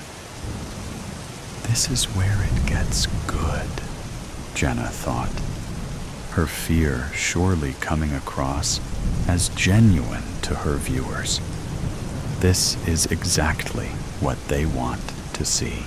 She followed the noise to the kitchen, where the old cast-iron stove stood against the far wall. Jenna hesitated, her hand hovering over the stove's door handle. Jenna flung the door of the stove open. Inside, she found nothing but old ashes and cobwebs. The noise stopped abruptly. She turned the camera back on herself, trying to mask her relief with disappointment. "Well, that was anticlimactic," Jenna said. Jenna's mind churned. She couldn't debunk these sounds, and that worried her. There was no logical explanation, no draft or loose floorboard to blame. She headed back upstairs, but couldn't shake the feeling of being watched. She'd pretended to have this experience so many times before on camera, and now was sickened by the fear. The next day, she decided to explore the basement, the part of the house she hadn't investigated. Clutching her camera, she silently slipped down the stairs. "All right, guys, heading to the basement," Jenna said. "Let's see if we can find these noises." Jenna jiggled the handrail along the steps. It wobbled slightly, but no noise came. The basement was a large, shadow-filled space, cluttered with old furniture and dust-caked boxes. The air was musty, carrying the scent of mildew. "This looks promising," Jenna said, aiming the camera at an old wooden door, its paint peeling. Pushing it open revealed a small room filled with old boxes and more debris. Stepping inside, her flashlight barely cut the darkness. The room, cold and stagnant, was disappointingly mostly empty. "Well," Jenna said, shakier than she intended as she panned the camera to the clutter. Her flashlight cast eerie shadows on the walls. "Let's see if we can find more clues." She pulled an old photo album from a box and flipped it open, revealing black and white images of the Blackwoods family, their sad eyes staring back at her. Suddenly, a loud bang came from the far corner where the shadows seemed darker and more menacing, making Jenna jump. "What the?" Jenna said, spinning around. She moved towards the door. Her breath came out in visible puffs as the temperature dropped sharply. She could see frost forming on the walls. Jenna's heart pounded in her chest, her fear mounting. Then she saw it. A large, dark figure standing just beyond the reach of her flashlight. It was tall, but obscured by the shadows. Jenna froze, unable to tear her eyes away. "Who are you?" The figure didn't respond. Jenna took a step back and turned to run, the door slamming shut. With a crash, Jenna tried the doorknob in vain. The figure began to move towards her. "You wanted ghosts," his voice hissed, "but instead you got demons. Be careful what you wish for." "Please," her voice broke. "Let me go." The figure laughed, a hollow sound that echoed through the basement. "You wanted the truth," it said, "and now you have it." Jenna's blood ran cold. She stumbled back, eyes wide with terror. It was almost upon her, shifting and twisting in the dim light. She fumbled for her camera, wanting her viewers to see. As soon as the camera focused on him, it disappeared, leaving only an eerie shriek in the wake. Heart pounding in her chest, she fumbled with the doorknob, opening easily. Jenna bolted out, still recording as she fled up the stairs. Jenna's breath came in gaps as she stumbled out. She slammed the basement door and gathering her thoughts. The figure's laugh still echoed in her ears as its glowing eyes burned into her soul. "God, help me," Jenna whispered. She scrolled through her phone, her fingers barely able to press the buttons. She found the number she was looking for. "Hello?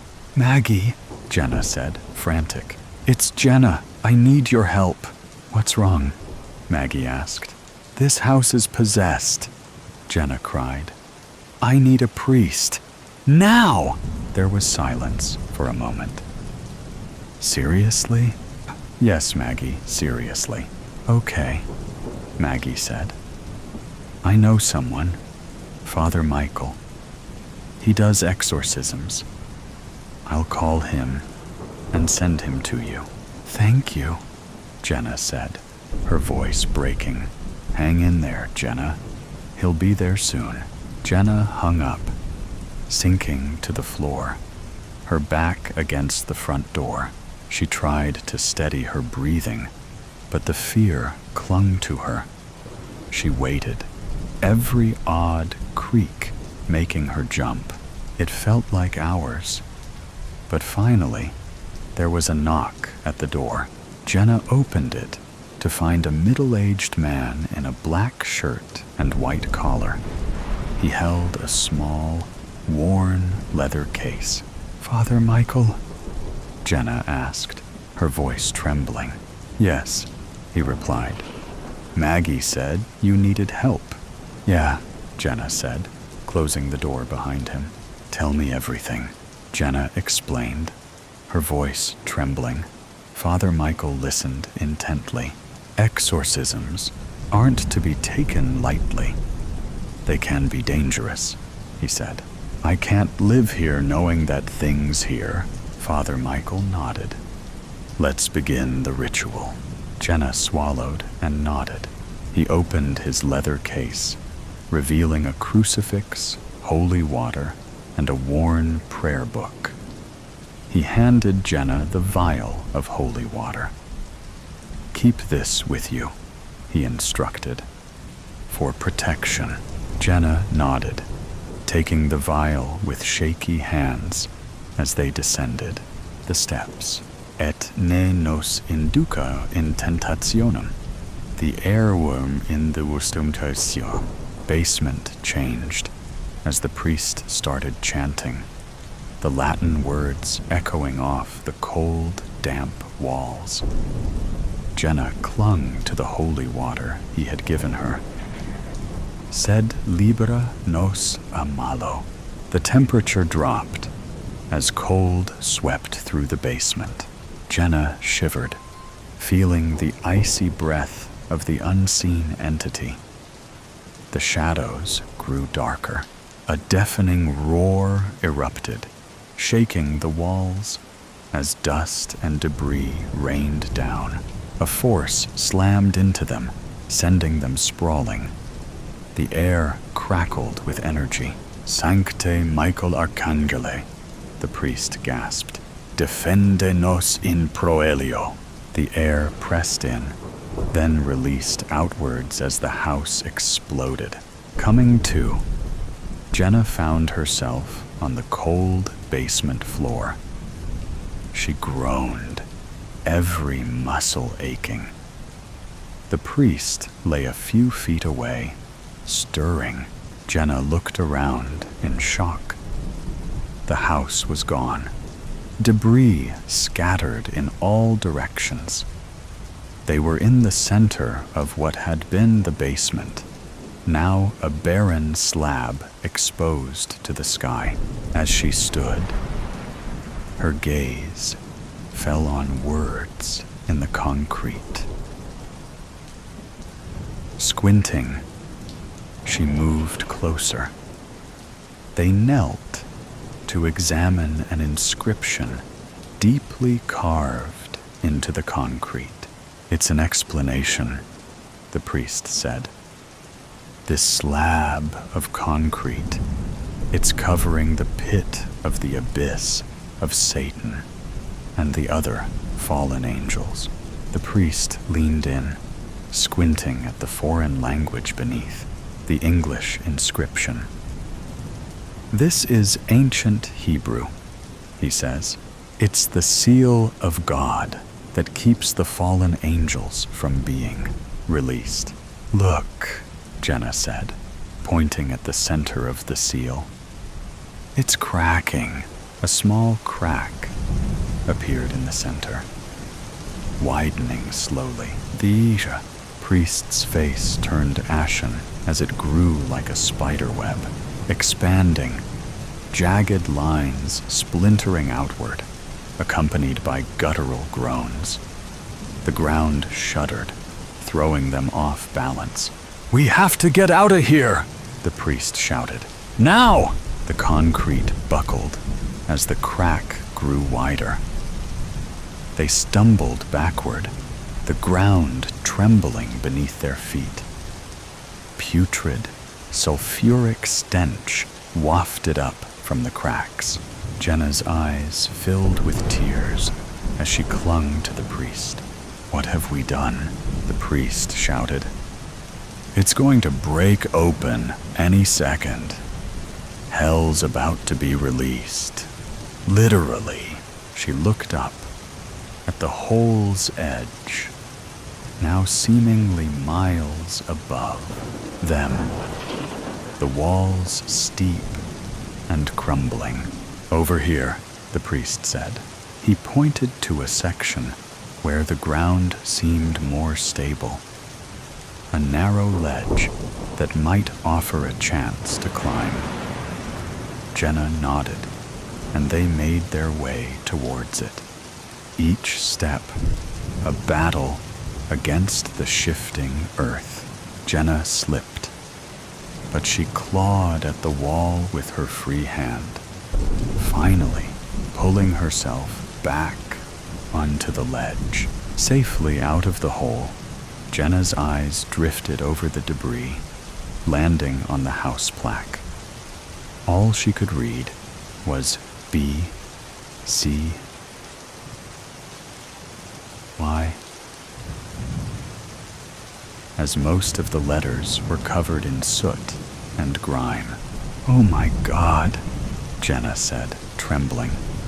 It was a warning. Be careful what you wish for. She saw her and the priest's vehicles still intact. She scrambled to her feet, pulling the priest up. They stumbled across the debris. She fumbled with her keys, finally sliding the key into the door. She slid into the seat, but before shutting the door, she felt a coldness touch her leg. Jenna, frozen with fear, felt the ice worm up her leg and into her belly, paralyzing her. It spread through her body, mind, and soul. Jenna watched the priest's car fishtail out of the driveway. A slow smile crept across her face. Only a matter of time now. Her voice no longer recognizable. The Manuscript of Kashi. There are places where the veil between the known and the unfathomable is perilously thin, and it is in such realms that truths are best left forgotten. Ancient Kashi, now Varanasi, conceals more than history in its name. With dusk settling, the city wraps itself in a twilight shroud. Smoke threads twist through the air, blending with murmured prayers, thickening the atmosphere with an almost tangible sense of mystery.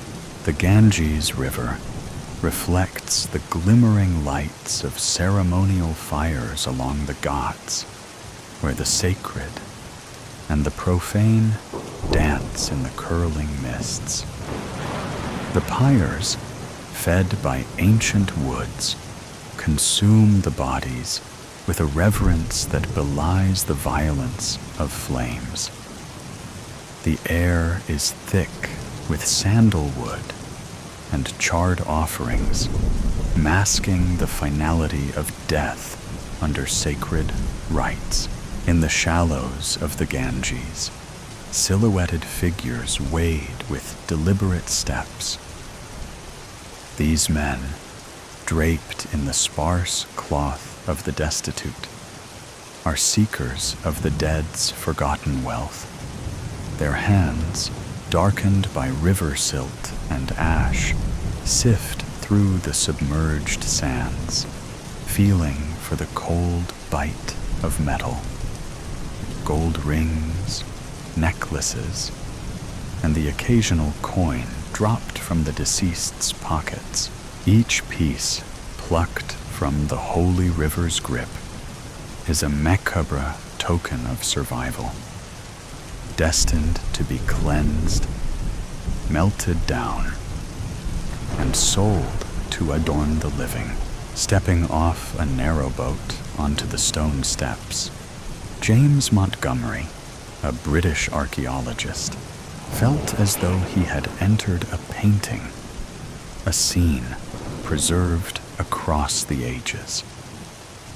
Even with his academic accolades, James clung to his skepticism like a knight to his armor, guarding against the intangible. He believed only in what could be touched, measured, seen. Yet Varanasi seemed determined to erode his certainties. His constant companion, a weathered copy of the Tibetan Book of the Dead, betrayed a fascination with the afterlife, a scholarly interest, he insisted, nothing more.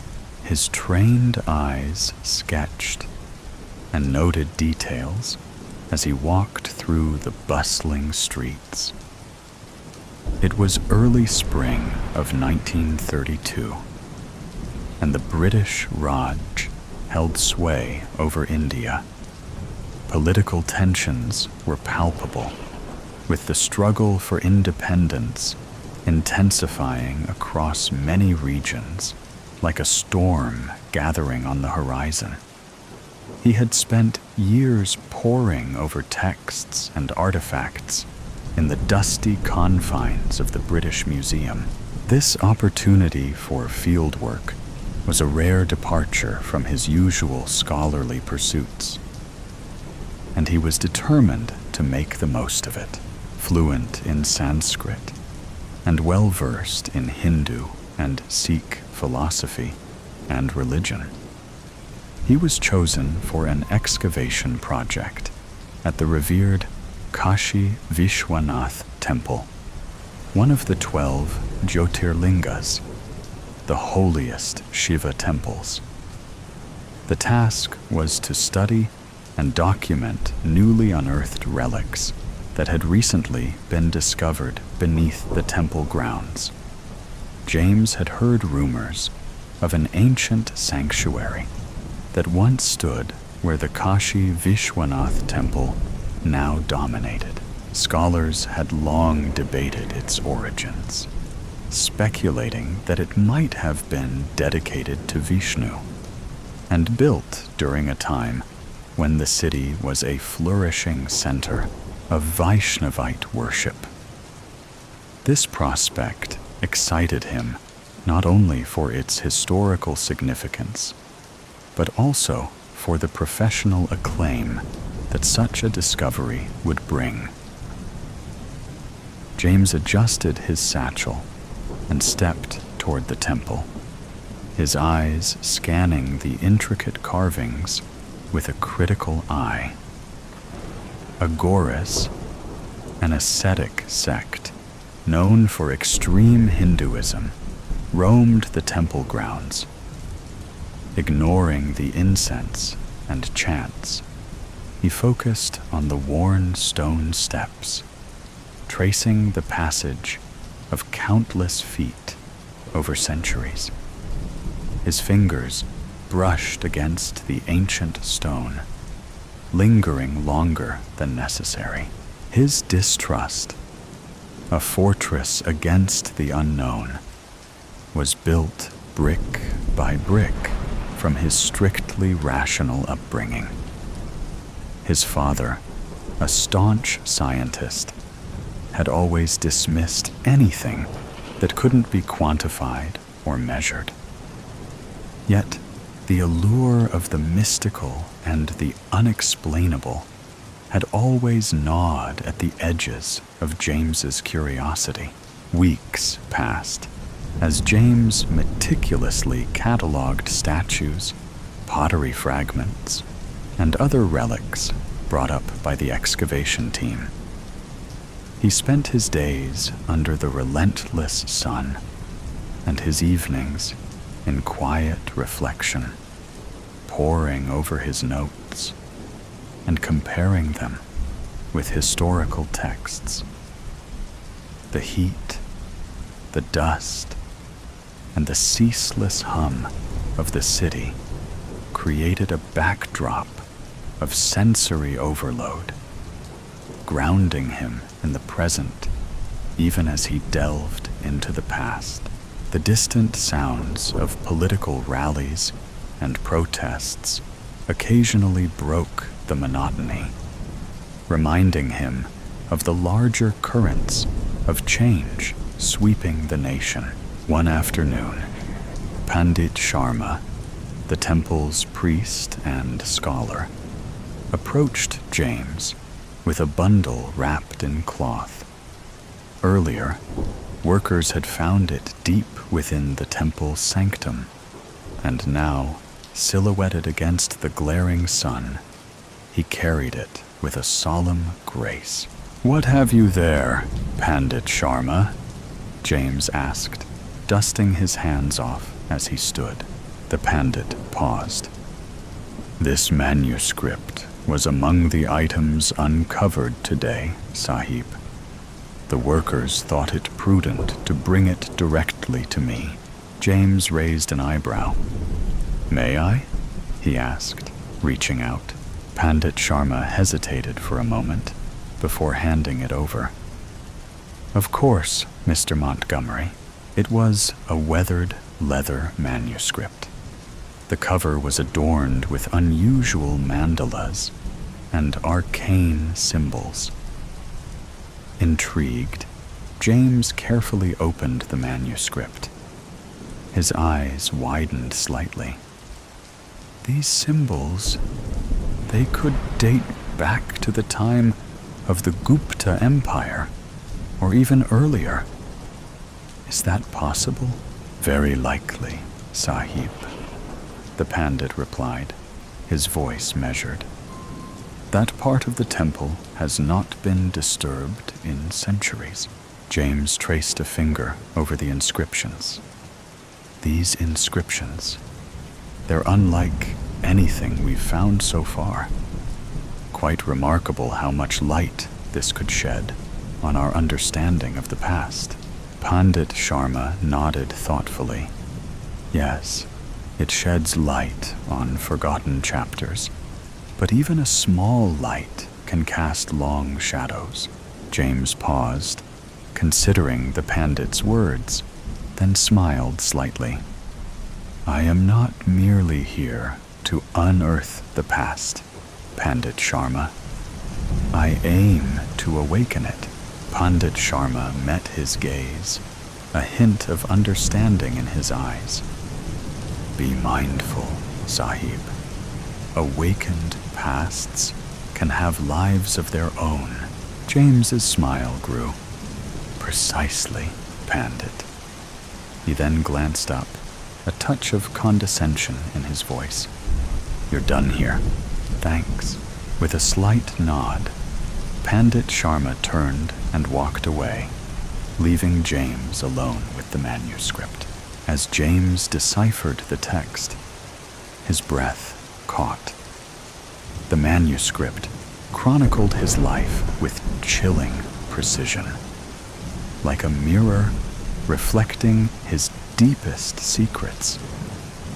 Determined to uncover the manuscript's origins, James carefully closed the ancient pages and clutched it to his chest. He approached one of the workers from the excavation team, asking about the manuscript's origins. They confirmed it had been unearthed from a chamber beneath the temple, near an older sanctuary, possibly dedicated to Vishnu, the preserver of time and destiny. James couldn't believe his luck. This find suggested a time when Vaishnavism thrived in Varanasi, possibly before Shaivism took prominence. Archaeologists had searched for this temple for decades, and here it was, right under his feet.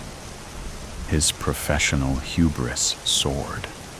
He would be the one to unveil its mysteries.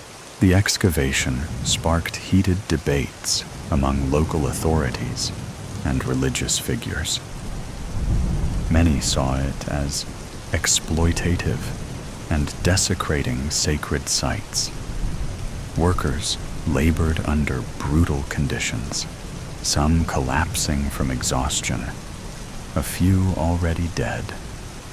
Precious relics were bound for Britain, trophies of conquest rather than cultural treasures. James saw how the British Raj thrived on deepening religious divides to maintain control. That night, he took the manuscript with him, its weight heavy in his bag. Stepping out of the temple, a sensation of being watched washed over him. He glanced around, but saw only the sleepy sun and the twinkle of distant torches. As James moved towards the exit, a nearly naked figure, covered in ashes, stepped into his path. The Agori's unblinking eyes bored into his, like twin voids absorbing all light. Without a word, he briefly extended his hand, touching James's chest before drawing back. "The past is not a place you can escape," he murmured, his voice a low rasp. He then stepped aside, allowing James to continue. Other Agoris stood like statues in the shade, their eyes fixed on him. He could feel their silent stares following him as he made his way home, under the weak light of a lone bulb. James hunched over the ancient manuscript spread across the makeshift desk in his rented room near the Ghats.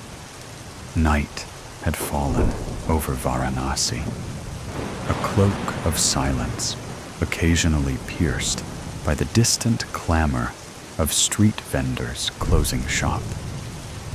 His eyes traced the faded Sanskrit inscribed on parchment. The air around him felt unnaturally still, as if the darkness outside was staring at him. As he read further, the words exposed his deepest fears of inadequacy and the recent failure of his marriage.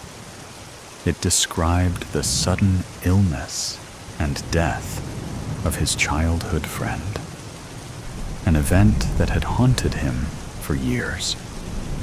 It recounted the tragic accident that claimed his sister, down to the exact date and circumstances. The text also revealed his deepest aspirations, to return to Britain as a celebrated scholar, juxtaposed with a chilling prediction that he would never leave India. The manuscript spoke of a future where his work would remain unfinished, his dreams unfulfilled. It knew his private regrets, the letters he wrote but never sent, and his secret fears of dying alone in a foreign land. One evening, a passage caught his eye, a prophecy marking a specific date, ominously close. It predicted a fire that would engulf the Manikarnika Ghat, where the bodies of the dead are cremated in ceaseless pyres. It detailed an ominous ritual involving a sacrifice, ashes, and flames. The description was hauntingly visceral. A growing sense of paranoia marked the days that followed. James noticed figures draped in white ashes, with stark red markings across their foreheads, appearing frequently in his windows and following him around town. They spoke no words, but watched him with an intensity that left his skin crawling. One morning, he found a small clay statue of Shiva outside his door, its eyes painted a vivid red that seemed to follow him into his dreams. The Agoris seemed less like mere devotees and more like heralds of impending doom. They left offerings that were both a blessing and a warning. Fragrant bundles of herbs used in ancient death rituals, cryptic notes penned in an almost forgotten script, hinting at the inevitable turn of the cosmic wheel. As the festival of Mahashivaratri, the great night of Shiva, approached, bringing crowds of pilgrims to the city, James decided it was time to leave India immediately. He hastily packed his belongings and made plans to buy a ticket for the next ship back to Britain. He rushed back to the temple to gather his materials and return the manuscript, hoping to distance himself from the dark predictions. He walked through crowds of devotees lost in their reverent prayers.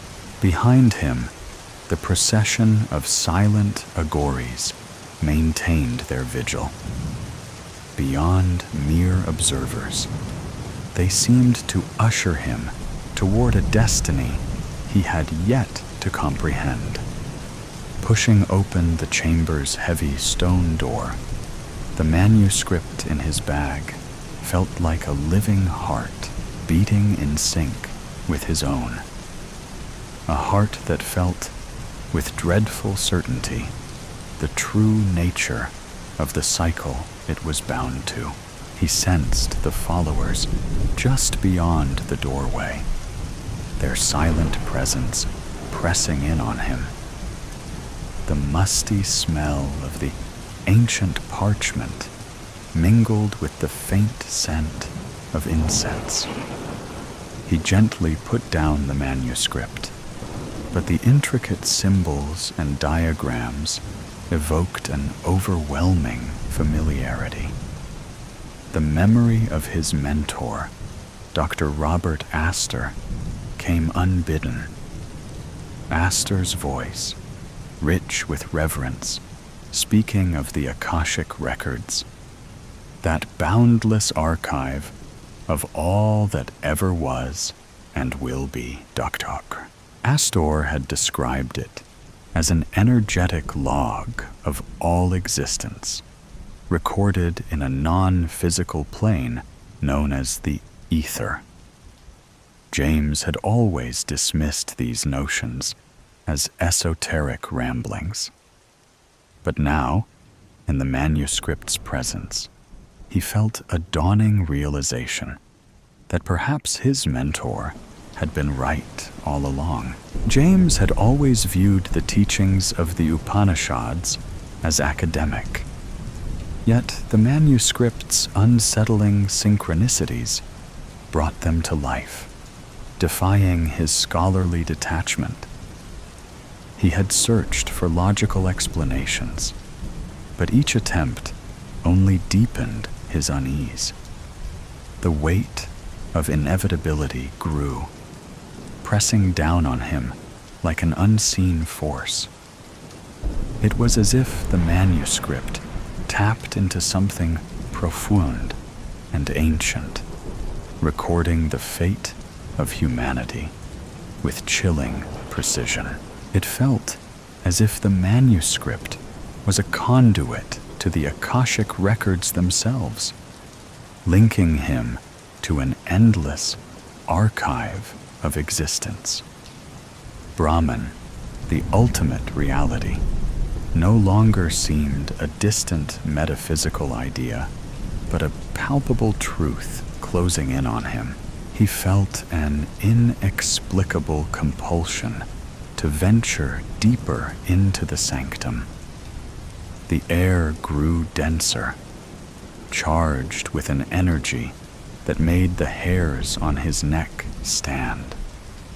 Intricate mandalas adorned the walls, their interlocking patterns subtly swirling, almost alive, drawing him further in.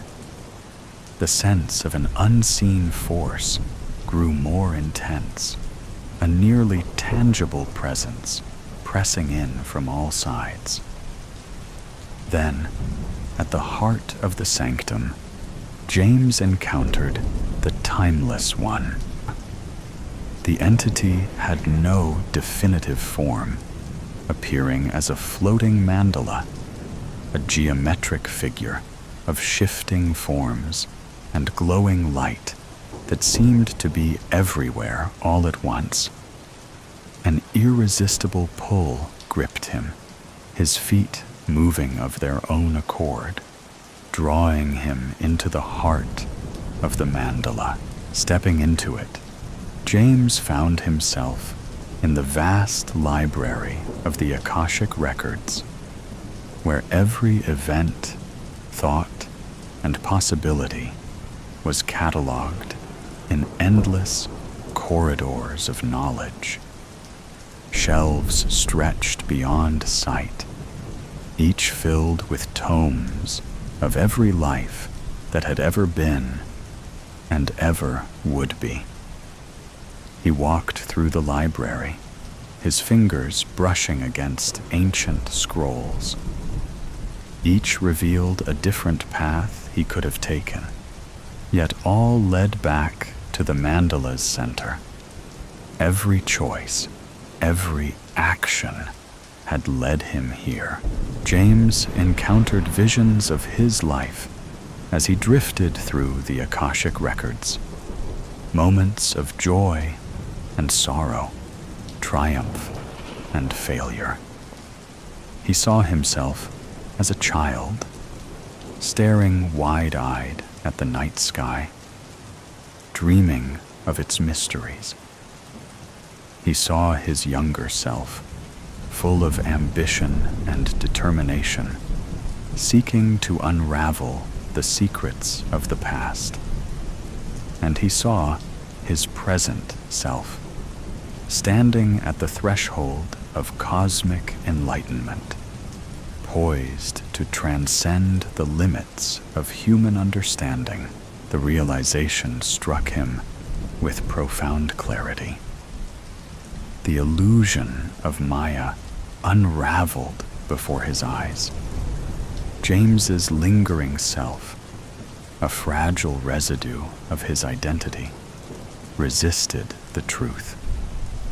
He saw himself standing at the edge of the void, the vast expanse of the Akashic records stretching before him. With a final, desperate act of surrender, he let go, allowing himself to fall into the mandala's center.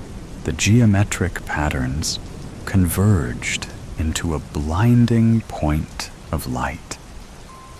And in that light, the true nature of the universe was revealed to James.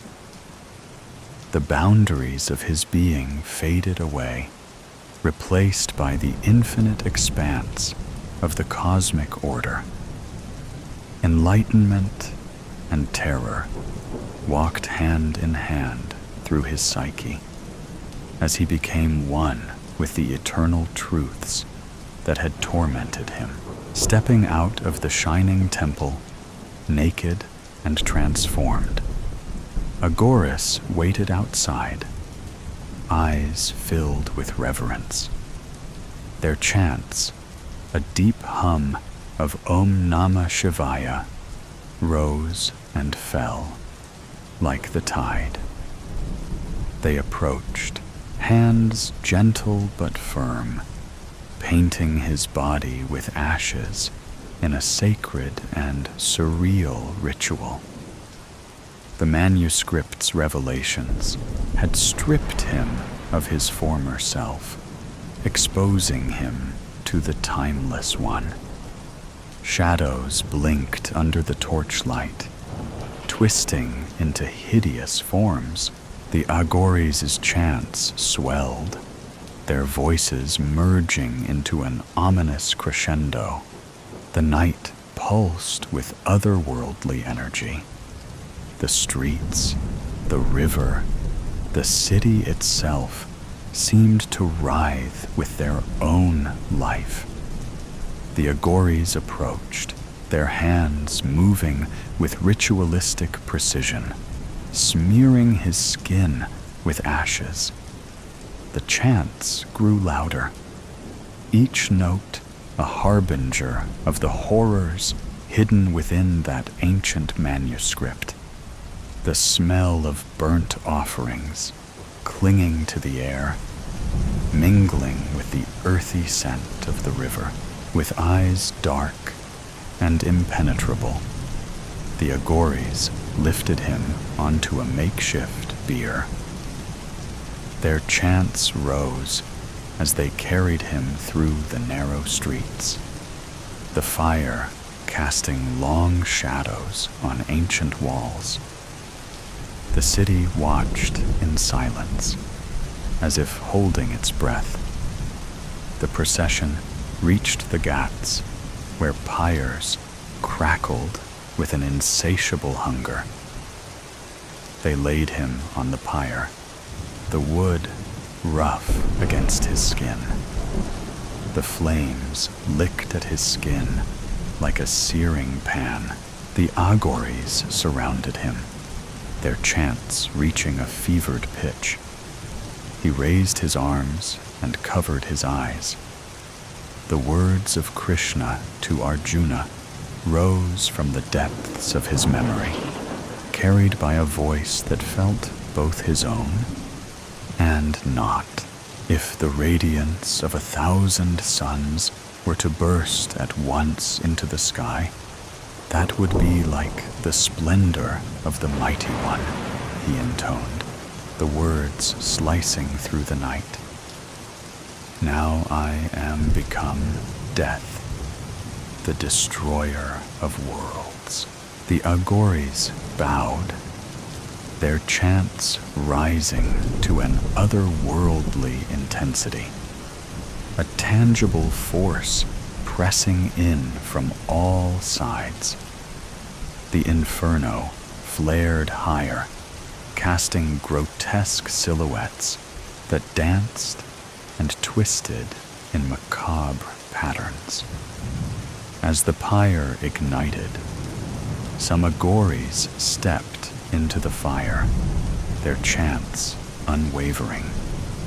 One by one, their bodies were consumed in a final, fiery ritual. Others shared his roasted flesh in an act of utmost devotion. The night filled with the scent of burning flesh and sandalwood. The flames consumed him, the chants fading into a distant hum. The Ghats of Varanasi glowed with an ethereal light, the river reflecting the divine dance. The night embraced him, the pyre's ashes mingling with the sacred waters, a tight-lipped witness to the eternal cycle.